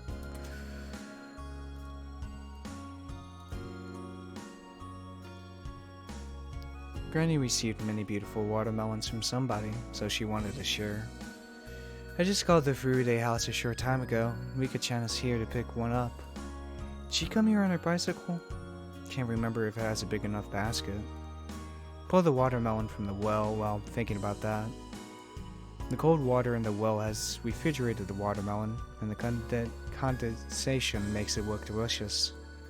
The 3 members of the Furude family will enjoy it for at least 2 nights. お持ち帰りだったのですか。僕はてっきり。あれ？おじさんそう言わなかったっけ？ The priest answered the phone, and I thought I told him to come pick it up. Maybe I wasn't clear enough. Maybe he misunderstood me completely. But she's here to eat the watermelon, not to take it home. Besides, a small basket in Mika-chan's bicycle won't hold the watermelon. And it's too dangerous for her to ride while holding it in her hands. ミオン、お前リカちゃまんちまで超持ってたらな。スイカ片手な自転車なんこがれんて。みー、僕だってスイカくらい持てますのですよ。あ、危な危な危な。リカちゃまに何かあったらお社様に申し訳立たんね。うちのミオンが運ぶんね。任せたったら。はいはい、任れたったら、じゃあついでに神主さんにご挨拶でもしてこようかね。 No matter whether she rides or pushes his bicycle, Rika-chan's hands will be occupied. So I'm going to carry the watermelon. The sky is turning to burn in the sunset. The cool breeze feels good on my sandaled feet. The plastic bag I'm carrying contains this watermelon, and also some small bags of rock candy. If her mother finds them, she'll take them away, so we decided to eat them before we got to her home. We opened the bags and enjoyed the rock candy. Rock candy. Wait. No. Wait. No, it's one per. Rock candy is I'm gonna put it next to that for right now. Let me just maybe. Rika-chan is an exception. Whenever kids from our neighborhood come to our house for errands, Granny gives them some treats. Actually, that's a pretty common rule here in Himizawa. It's funny, sometimes when parents aren't watching, siblings will fight over who gets to take the circular notice to the next house over. So these bags of rock candy are like tips for them. Of course, she doesn't normally give out this much. Usually it's just a little piece of it. Granny's being extra nice to Rika-chama. 僕だけこんなにいろいろお駄賃をもらうと他の人に悪い気がしますです。別に気にすることないんじゃない？お駄賃は好意みたいなもんなんだもん。変に断るよりは子供らしくありがとうって言って笑顔を見せる方がよっぽどいいと思うけどね。ミーはお駄賃をよくもらいますですか？昔はね。でもさすがにこの年になったらもらわなくなったな。今もらうとなんだか子供扱いされてるみたいでかえってカチンとくるかななんてね。ミー、僕は子供扱いなのです。いいじゃんいいじゃん。もらえるうちにもらっとけばいい。私くらいになれば欲しくてももらえなくなるんだからさ。As we talked about ordinary things, I noticed Rika-chan seemed a little sad. どうしたの？僕はお買い物に行ってもよくお駄賃に飴をもらいますが、さとこは一緒に行ってももらえませんです。It's very cool how like your mind can build a kind of timeline with all these fragments connected together. How one flows to the next. It's very cool. I can think of so many reasons why not only Sadako, but everyone in the Hojo family is being treated poorly in Himizawa. And the Sonozaki family are the ones who instigated that. 2 dam supporters have died in an accident already. Oh! Okay, so her parents are dead already, okay. But the malice against the Hojo family is still going. It's directed against Sadako and Satoshi, their children, and the aunt and uncle who are taking care of them. The big fight between the Hojo family and the Sonozaki family at the Explanatory meeting started all this. But that was the Hojo couple. It shouldn't have anything to do with the children and their aunt and uncle. But the idea that the Hojo family are traitors evolved on its own. Therefore, anyone bearing the Hojo name is to be treated poorly. The aunt and uncle weren't Dan supporters, so over time the attacks towards them should have stopped. But they're rather odd, and they keep having trouble with their neighbors. They don't follow the community rules, they don't do their community duties, and they spray pestilence while their neighbor's laundry is still hanging outside. They often get into fights with the other villagers. They be hated even without the dam. Therefore, the Hojo family continues to be treated poorly. But none of that should have anything to do with Sadako and Satoshi. Sadako and Satoshi are often depressed at school. I try to leave the conflict between the 2 families aside, but I wonder how they really feel about that. From their points of view, I'm just another member of the family that keeps harassing them. せめて学校にはそんな雰囲気を持ち込ませたくない。だから私はそういう風に振る舞ってるつもりだよ。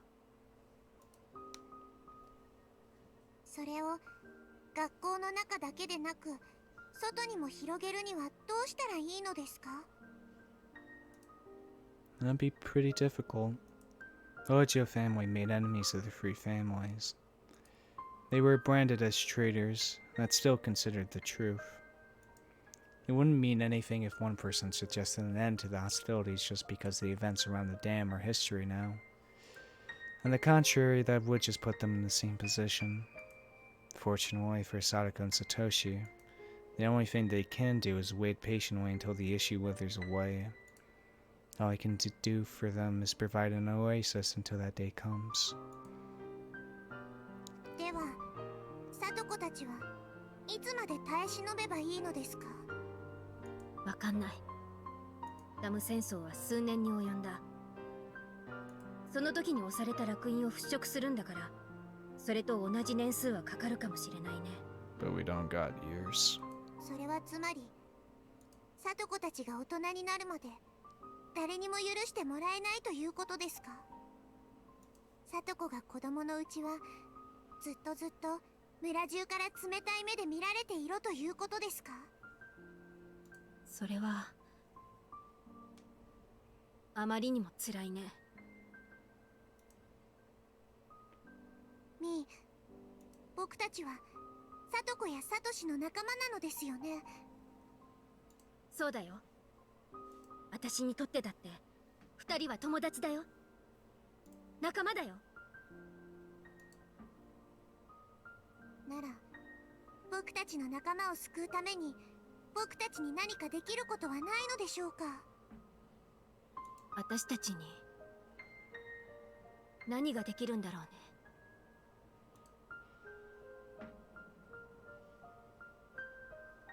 Even if the Sonozaki family declares that the dam conflict is over, so the Hojo family no longer outcasts, that won't solve the problem. It's not that simple. In the first place, Granny hates the Hojo family and won't suffer their name to be mentioned in her presence. It's not a matter of someone forgiving another. It's a matter of very complicated ties between the people in this village. It's absolutely terrifying to have them as your enemies. Everyone knows that very well, and that's why they maintain good relationships with their neighbors. However, if you make enemies out of them, you'll have to face the consequences. That's the unwritten law of the Japanese community. And the Sonozaki family is part of this unwritten law. Now that the Hojo family are outcast, not even the Sonozaki family can overturn the situation. 南沢のことは南沢の人間にはどうしようもないということなのでしょうか？悲しいけど、そういうこともあるかもしれない。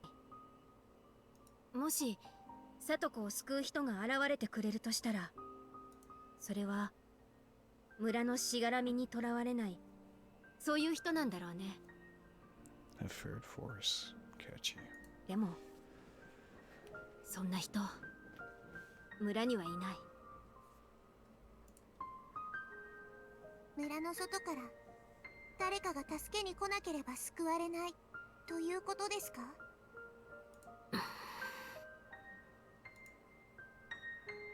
？Like Rika-chan says, would a knight in shining armor from the outside world ever come here? Would that person bring in a new wind into this village that has been filled with stale air for hundreds of years? No way. That's just wishful thinking. Time will solve the problem someday. Till then, I have to be their ally. I can't think of anything else I can do for them. As Rika-chan and I crunched on our rock candy, we can only pray that people will forgive Sadako and her family sooner rather than later. Rika-chan gently broke the heavy silence. きっと村の外からしがらみにとらわれない人がやってきます。そうだね。ダム戦争も終わったんだから、また分譲地に外から人が引っ越してきてくれるといいね。近い年の転校生とか来れば楽しいだろうに。来ます。きっと。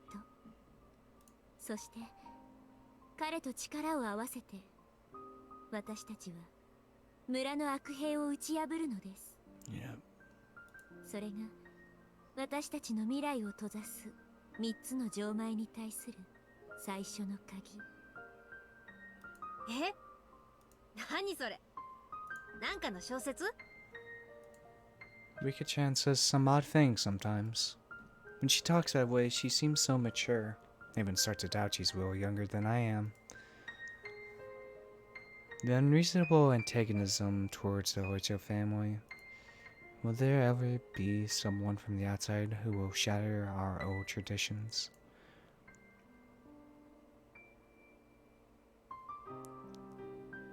It's very interesting how these fragments are kind of filling in the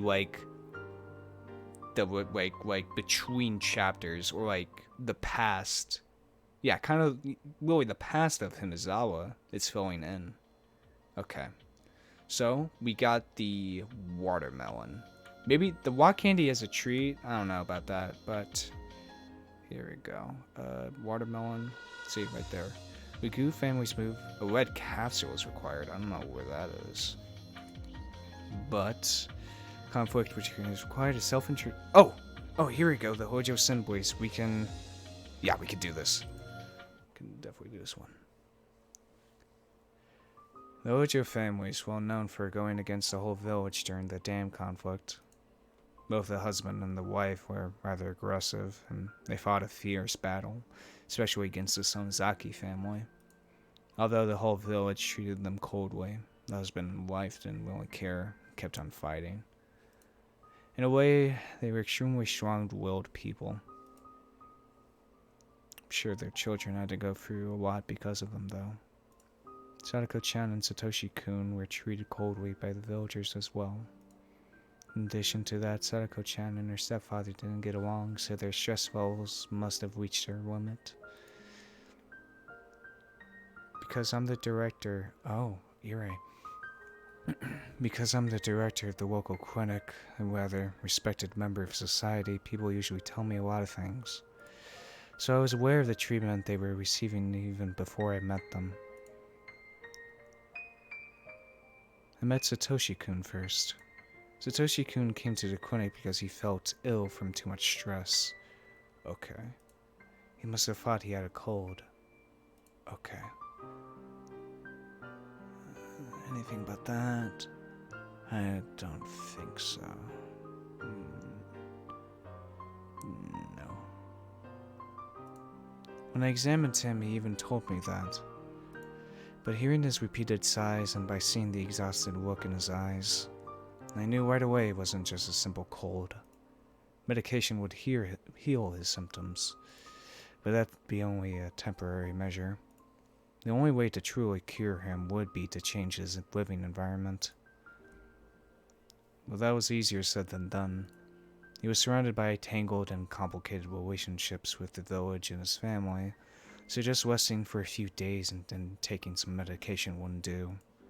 Time was the only thing that could ease off the cold treatment from the villagers, but we were talking a very, very long time. That's why I felt I had to be their first ally in this village so I could rescue them. I couldn't do anything about this stressful environment, but I could try to diminish the anxiety. So I thought the best way was to teach him how to vent his stress. And playing sports is the best way to do that. So I asked him to join the junior baseball team that I coach. As a researcher, I devote most of my time to Himizawa syndrome, but I too need to do something else to relax. I used to play baseball, so I decided to coach the local kids team. After a while, the children of Himizawa started their own baseball team, and somehow I became their coach. Doctors can't provide health just by giving medication. You need a sound mind and a sound body. I believe health can be maintained through sports as well.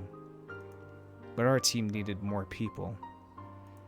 So I thought of asking Satoshi-kun to join.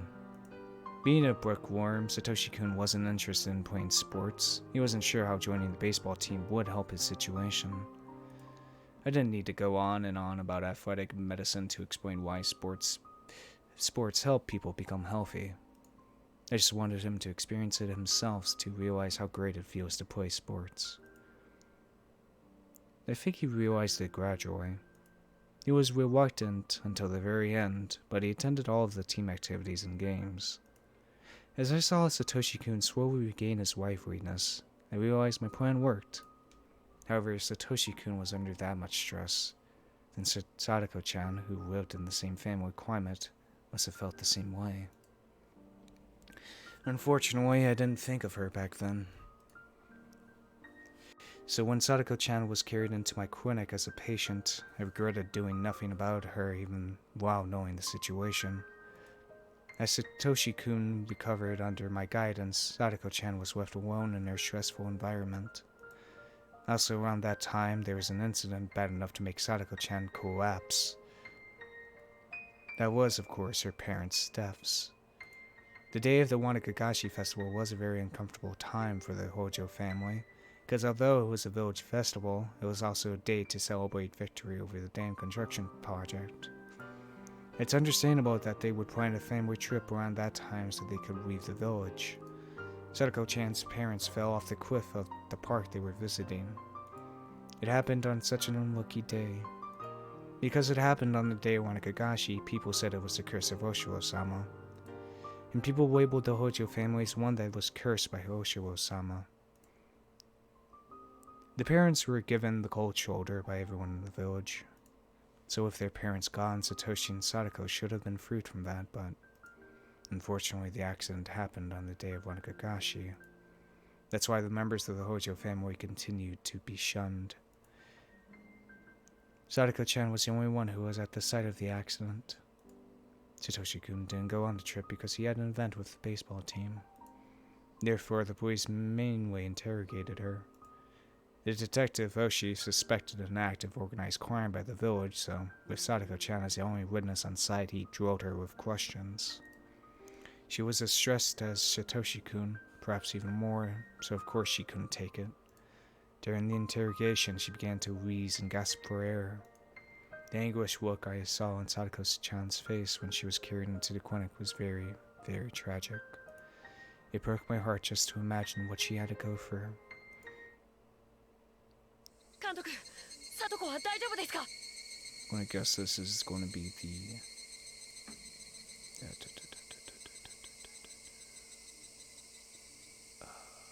where is it?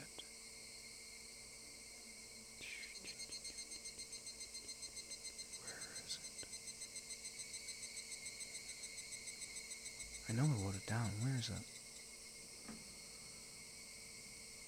Detailed test result. Where is it? Because I know I saw, like, the hospitalization of Sadako.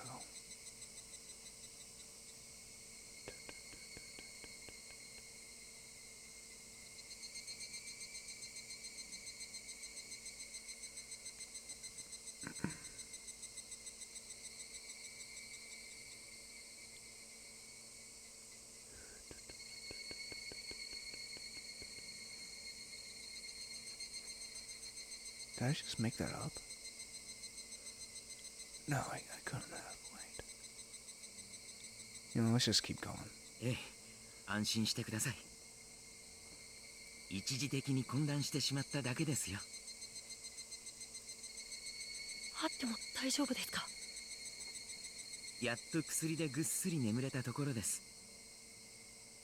できれば起こさないであげたいところです。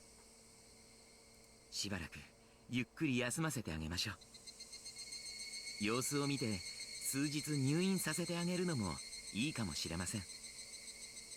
大丈夫。私に任せてください。ありがとうございます。 I know Satoshi-kun is a great brother, big brother who truly cares about his sister. He empathizes deeply with her. In other words, Satoshi-kun's worries and stress were reflecting Sadako-chan herself. Maybe I shouldn't say this, but while Satoshi-kun was, of course, sad about his parents' deaths, he may at the same time have been a little relieved that they were gone. His sister wouldn't have to be driven into a corner anymore. Unlike Satoshi-kun, Sadako-chan didn't have the social skills to get along with her stepfather. So putting her mother aside, I was certain that losing her father, the greatest cause of stress in her life, would bring great change to her home environment. but I couldn't believe what happened next. The two were sent to live in an even worse environment with their aunt and uncle. Although at that time I was rather optimistic, thinking this new environment would be better for the siblings. Okay. So that one,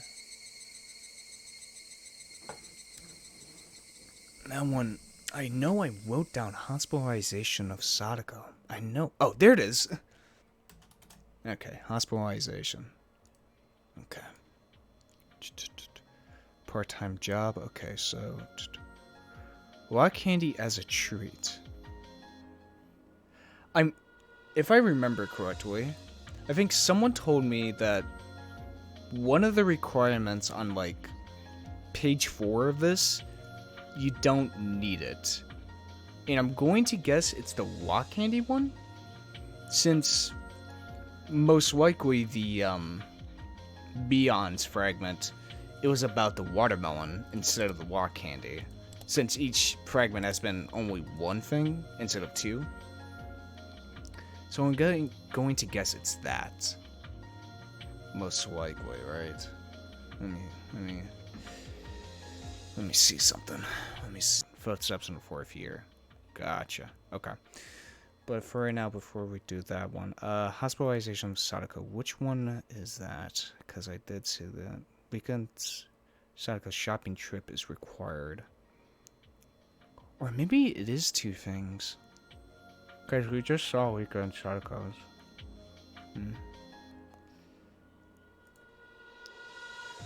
High fever. The death of Consume. Reminiscence. Research. Bat beater to death. Must refuse sense of responsibility. Repeated apologies. Detailed test result. Dissection. 3rd year. Thought. Aunt. Riko's father. The death of. Oh, here we go. That's a second sacrifice. Okay. Alright. Then I think the next one we should do is Irie's background, since this one was about reminiscence. So, Irie's background. I've wanted to become a doctor ever since I was little. Doctors make a lot of money, so I'm going to guess this is probably going to detail the motive, so I'm just going to put an X on that right now. Where is it? Irie. Here. Just put an X next to that. Doctors make a lot of money. People look up to doctors. I think those are the kind of reasons I had. So when I played with my friends, I always acted like a doctor.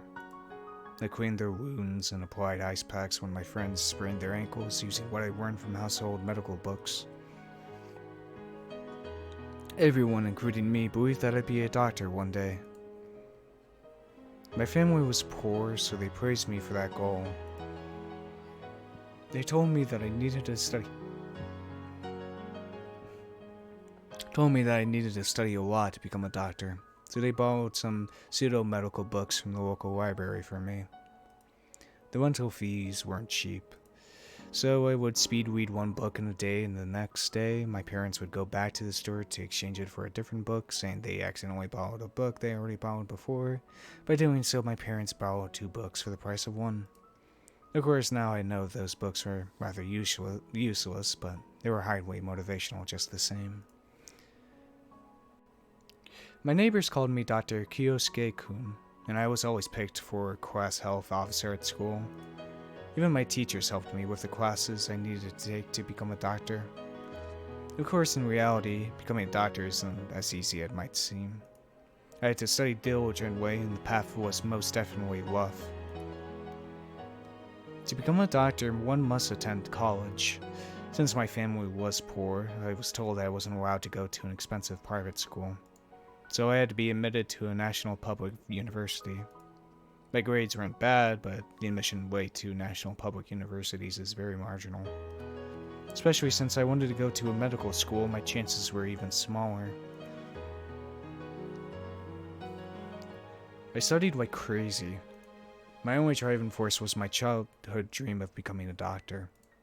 The dream of becoming a doctor and to be looked up to by everyone kept me going. And I was admitted. I wasn't at the top of the list, but I made it in. I was finally at the starting point of making my childhood dream come true. My parents were thrilled. Neither my father nor mother went to college, so they were proud of their son getting into a public medical school. They invited our relatives over to celebrate. Although it was a public university, tuition wasn't cheap, but they still had an extravagant celebration anyway. My father didn't express his emotions much. He always kept a straight face. He rarely voiced his opinion or took initiative on anything. My mother took care of everything, and he showed up last and left without saying a word. He was a typical stern and silent Japanese father of the time. That's why I was surprised to see him shedding tears of joy, and I cried along with him. He went around to tell all my relatives while repeatedly slapping my back, saying how proud and lucky he was to have a son like me. He bragged about my achievements to all who would hear them. The celebration became my farewell party as I was about to leave for Tokyo. My father yelled "Banzai" repeatedly at the station as the train pulled away. I was a little embarrassed, but when I could no longer see my father, I could clearly recall the tears pouring down. The days of hellish studying and exams began after that. Some days I was tempted to just give up and submit myself to the lavish lifestyle of the city. But the wailers from my families always encouraged me and gave me the strength to go on. My dream then was to open up my own clinic in my hometown so I could contribute to the region.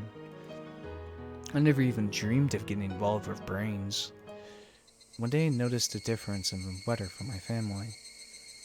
The letter said the usual things about how it was at home and asked how I was doing.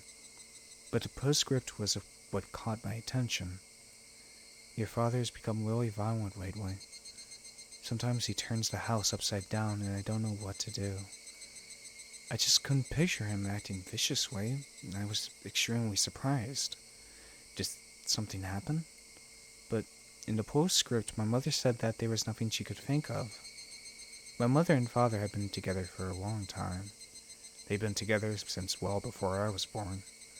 So she noticed things that I couldn't. She couldn't even think of a reason why my father had become so violent. What happened?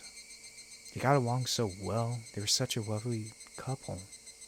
When I caused a problem for my mother when I was little, my father only bonked my head with his knuckle. Why was he acting this way towards my mother?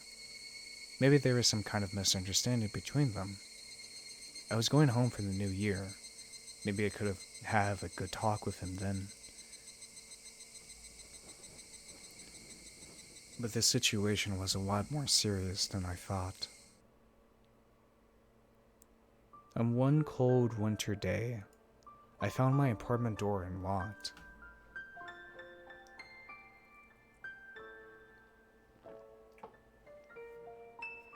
I thought someone had broke in, but I found my mother in my apartment with her luggage. That's right. My mother could no longer take my father's fury, came to stay with me. This was back when people still believed in the proverb, a woman has no place to settle down all her life. She couldn't go back to her own family because they lived in the same region as my father, so she came all the way to Tokyo. I heard about my father's violence from my mother's own lips. She cried, saying she had no idea why such a quiet man changed like that. She said she wasn't ever going to go back to him. I didn't know what to do. I asked her if she could talk to him one more time, but the bruises on her body told me it was no use. To remember what happened afterwards is too much, so I'll be brief. After my mother left, my father thought she was having an affair and went over to the neighbor's house with a wooden sword. He was arrested. He was released immediately, but he assumed someone in the neighborhood was hiding her, so he did the same thing repeatedly. He eventually reached a point of getting into fights with anyone he saw. In the end, he picked a fight with some young punks and ended up being beaten to death. Jeez. My relatives gave my father a decent funeral, but my mother didn't attend. It's no use beating a dead horse. So nobody said anything negative about my father, but everyone was simply puzzled as to why he changed so much. What I heard from my relatives about my father's final days was a lot stranger than what I heard from my mother. My mother only told me about his sudden rage and violence, but my relatives told me he also laughed and grew sad. Apparently, he displayed several sudden fluctuations of emotion, especially so in his last years. They also told me that he started to complain about headaches after an accident he had. My father was a construction worker. What? He had hit his head hard on a construction board during an accident at work. He regained his consciousness quickly and seemed fine. But since the accident, he started to have headaches and behave abnormally. I sensed a connection between the accident and my father's changes, so I talked to my professor after I went back to Tokyo.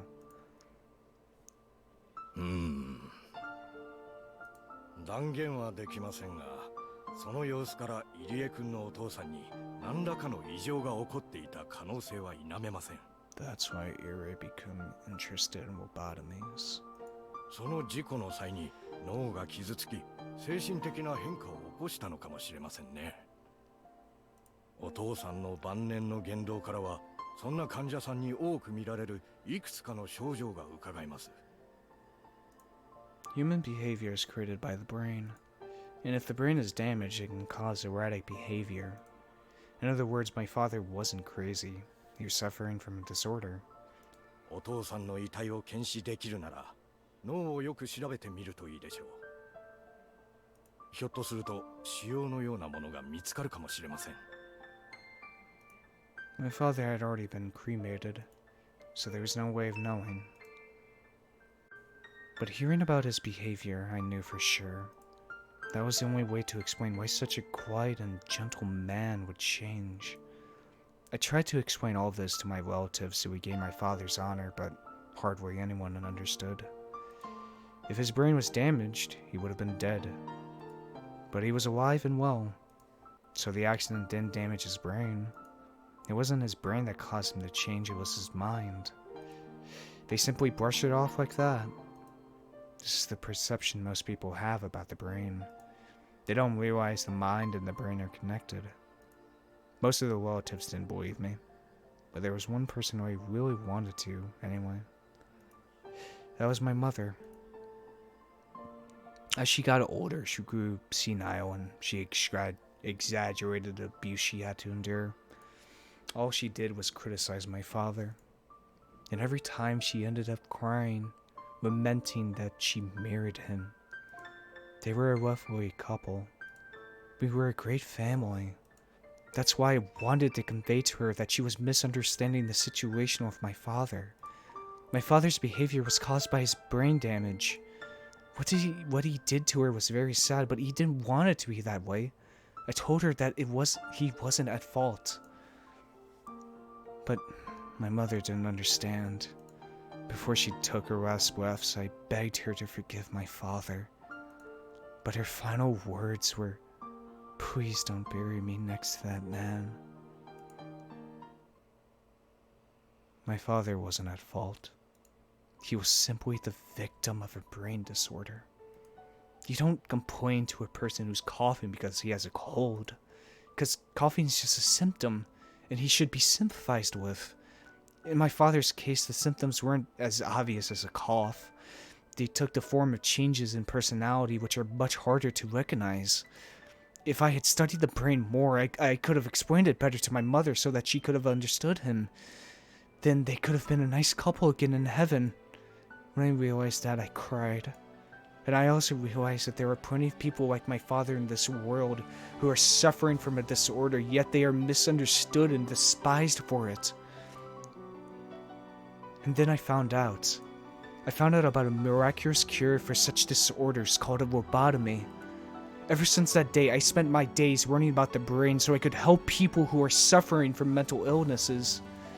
My father is gone, but if he was still alive, I could cure him myself, so he and my mother could reconcile. That's the main reason why I'm here. Wow. Wow. Wow. That's That's why Irie is so interested in lobotomies and why in the brain. Because he truly wants to help people, and he saw lobotomies as a solution to help people. All because his father gained... Damn, holy shit, man. Once again, this game surprises me with, like, oh, this character doesn't, like, Irie has, a couple wares, he wants to help out, but he's kind of trapped with being the Puppet Institute, being the public head of this institute. But then we go into his backstory, and it's like, holy shit. So many wares. God, every character is just so many fucking wares, man. It's crazy. So crazy. Okay. Well. So that was Irie's motive to become a doctor. Okay. So I want to do one more before I end the episode. We read the comment about, like, this last item actually doesn't need anything, even though it does say, forgiveness of his sins and forgiveness of Rena. So you know what? Before I do this, I'm gonna just save. Boop. Alright, let's do these footsteps in the 4th year. Okay. Oh, okay. Can't be connected yet. Okay. Okay, so that's what happens. Okay. It's good to know. It's actually... Oh, it broke it. Oh, it actually fucking broke it. Okay. Good thing I saved! Take that, bitch! Load. Yes.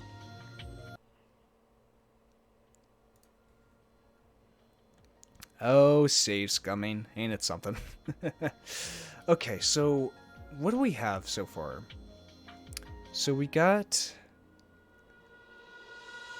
So I'm gonna X down the Satoko and Rika shopping trip since we pretty much saw that. Yeah, here we go. Shopping trip, so put an X on that. Repetitive apologies are required. Let me try this one. Oh my god, it worked! Early summer, 1979 AD.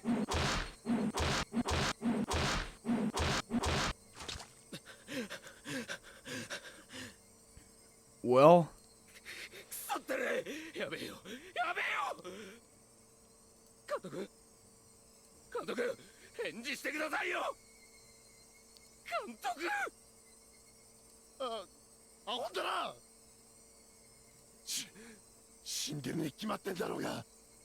Okay, let me just get rid of repeated apologies. So I think it has to be 2, or maybe it could be referring to Satoko's introduction as well, since Hanyu said I'm sorry as well. Coin. A loud noise snapped everyone out of it. Someone dropped the shovel he was holding. The shovel was smeared with reddish black blood. No, not just the shovel. All 6 construction workers' clothes were blood-soaked, too. One of them cried out to the silent, dead body of the manager, which was drenched in blood. Kantoku. Kantoku.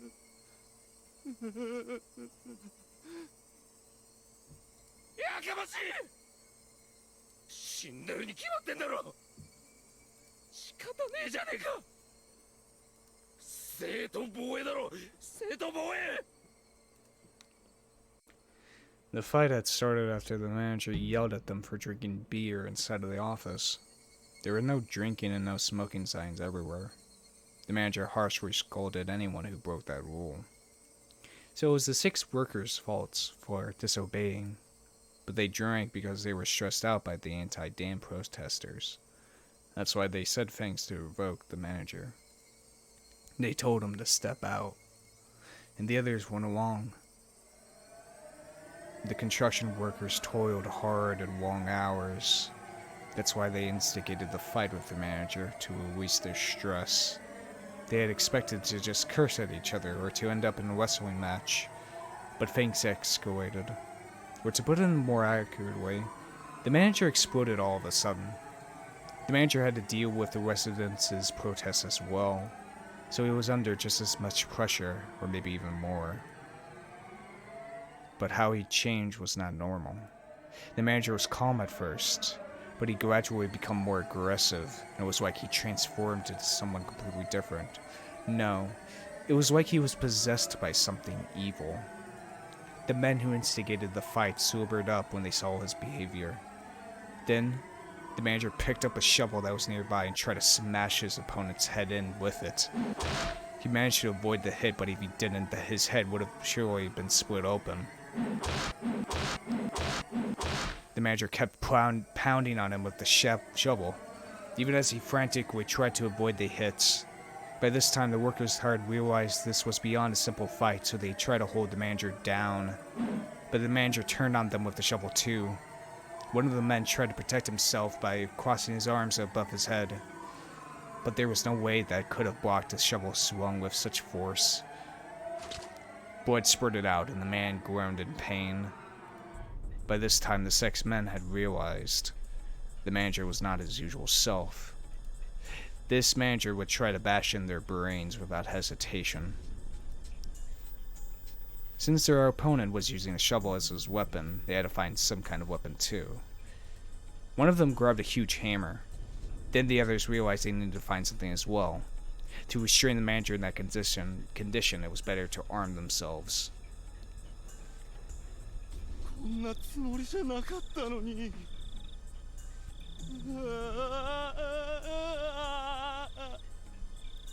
It didn't take that long for the madness to infect the 6 workers. It was only a matter of time before they went from restraining him to lynching him. By the time they realized what had happened, the manager was already a lump of meat. His face was swollen, shreds of skin had been torn off, and his muscle and skull were visible too. Obviously, he was quite dead.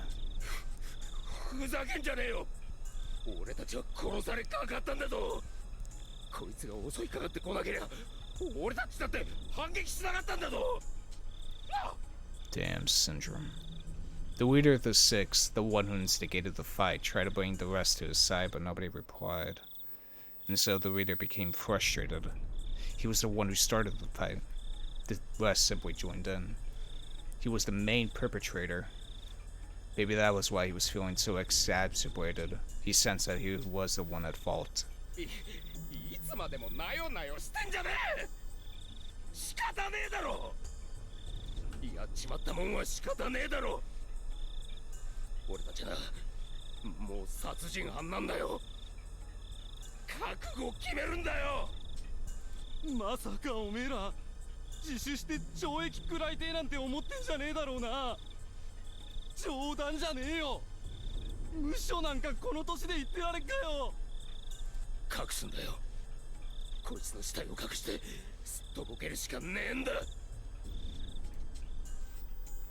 Some of them knew he was on probation for an assault incident once before. So if he got into trouble with the wall again, the punishment would be more severe than they could imagine. That was why he was trying desperately to find a way out. If he was alone with the manager's body, then he wouldn't have behaved this way. All he would have done was to hide the manager's body and pretend nothing happened. But there were 6 of them, including him. They were partners in crime and witnesses too. Even if one of them turned himself in and out of guilt, he'd be in big trouble. でも死体なんか隠したってバレるよいずれそれより正当防衛ってことでちゃんと主張してその過剰防衛くらいで勘弁してもらえねえかな甘ったれたこと言ってんじゃねえ実際に殺しちまったんだぞ過剰防衛で済むかよもう取り返しのつかないところまでやっちまったんだぞバカ野郎でもよどう隠したって監督がいなくなったのは明日の朝にはバレちまうんだどうしようもねえよどうしようもねえのはオンドレの頭じゃボケ He swept the other man in the face. The leader had such an evil look in his eyes. いいかボケども俺たちはな殺人犯なんだ、殺人犯。ぐずぐず言ってりゃ5年6年食らい込まれちまうんだよ。俺らの中に一人裏切り者がおってみろ。全員が捕まっちまうんだよ。懲役をなめんな。どうせ捕まる覚悟なっちゅうんなら死ぬ気で逃げまくってるんだ。年貢の納め時になったら好きなだけ覚悟決めりゃいいんだ。 His visage turned more and more demonic. It was the same expression the manager had just a few minutes before. Was he possessed by the same thing that possessed the manager? The 5 men started to think that way. Now that they considered it, all the villagers in the anti-dam protest had the same expression on their faces too. The real name of Himizawa was Onakafuchi Village. People said that wicked demons lived there, and sometimes they possessed people. The men couldn't help but to recall that exaggerated story often told by the demonstrators. The manager swung the shovel after his expression changed to that demonic one. There was no guarantee this man wouldn't do the same. In fact, he was still squeezing the hammer in his hand, glaring at everyone and threatening them. If someone suggested surrendering, he'd probably smash their head in with it. そうだ。裏切り者を出さんためにな。いいことを思いついたわ。死体も隠しやすくなって一石二鳥だぞ。どんな手だい？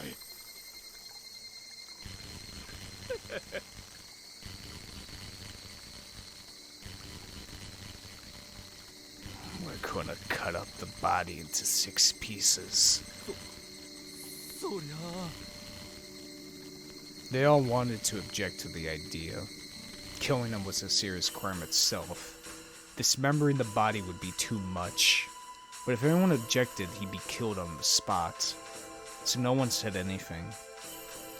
We'll all cut him up together. この野郎が日頃言ってんだろ。共同作業だよ。全員腹をくくれよ。それで分けて持った証拠は各自が責任を持って隠すんだ。な。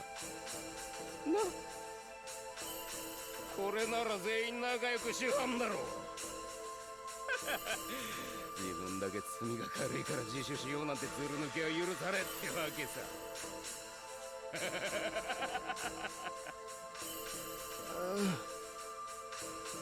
The 5 men were all taken in by his ghastly face, and they could even feel the fear of the Anokafuchi demons creep up their backs. Wow, we actually see the fucking murder of the... I think we're going to see the murder, like, every single cursed one, which is going to be very cool.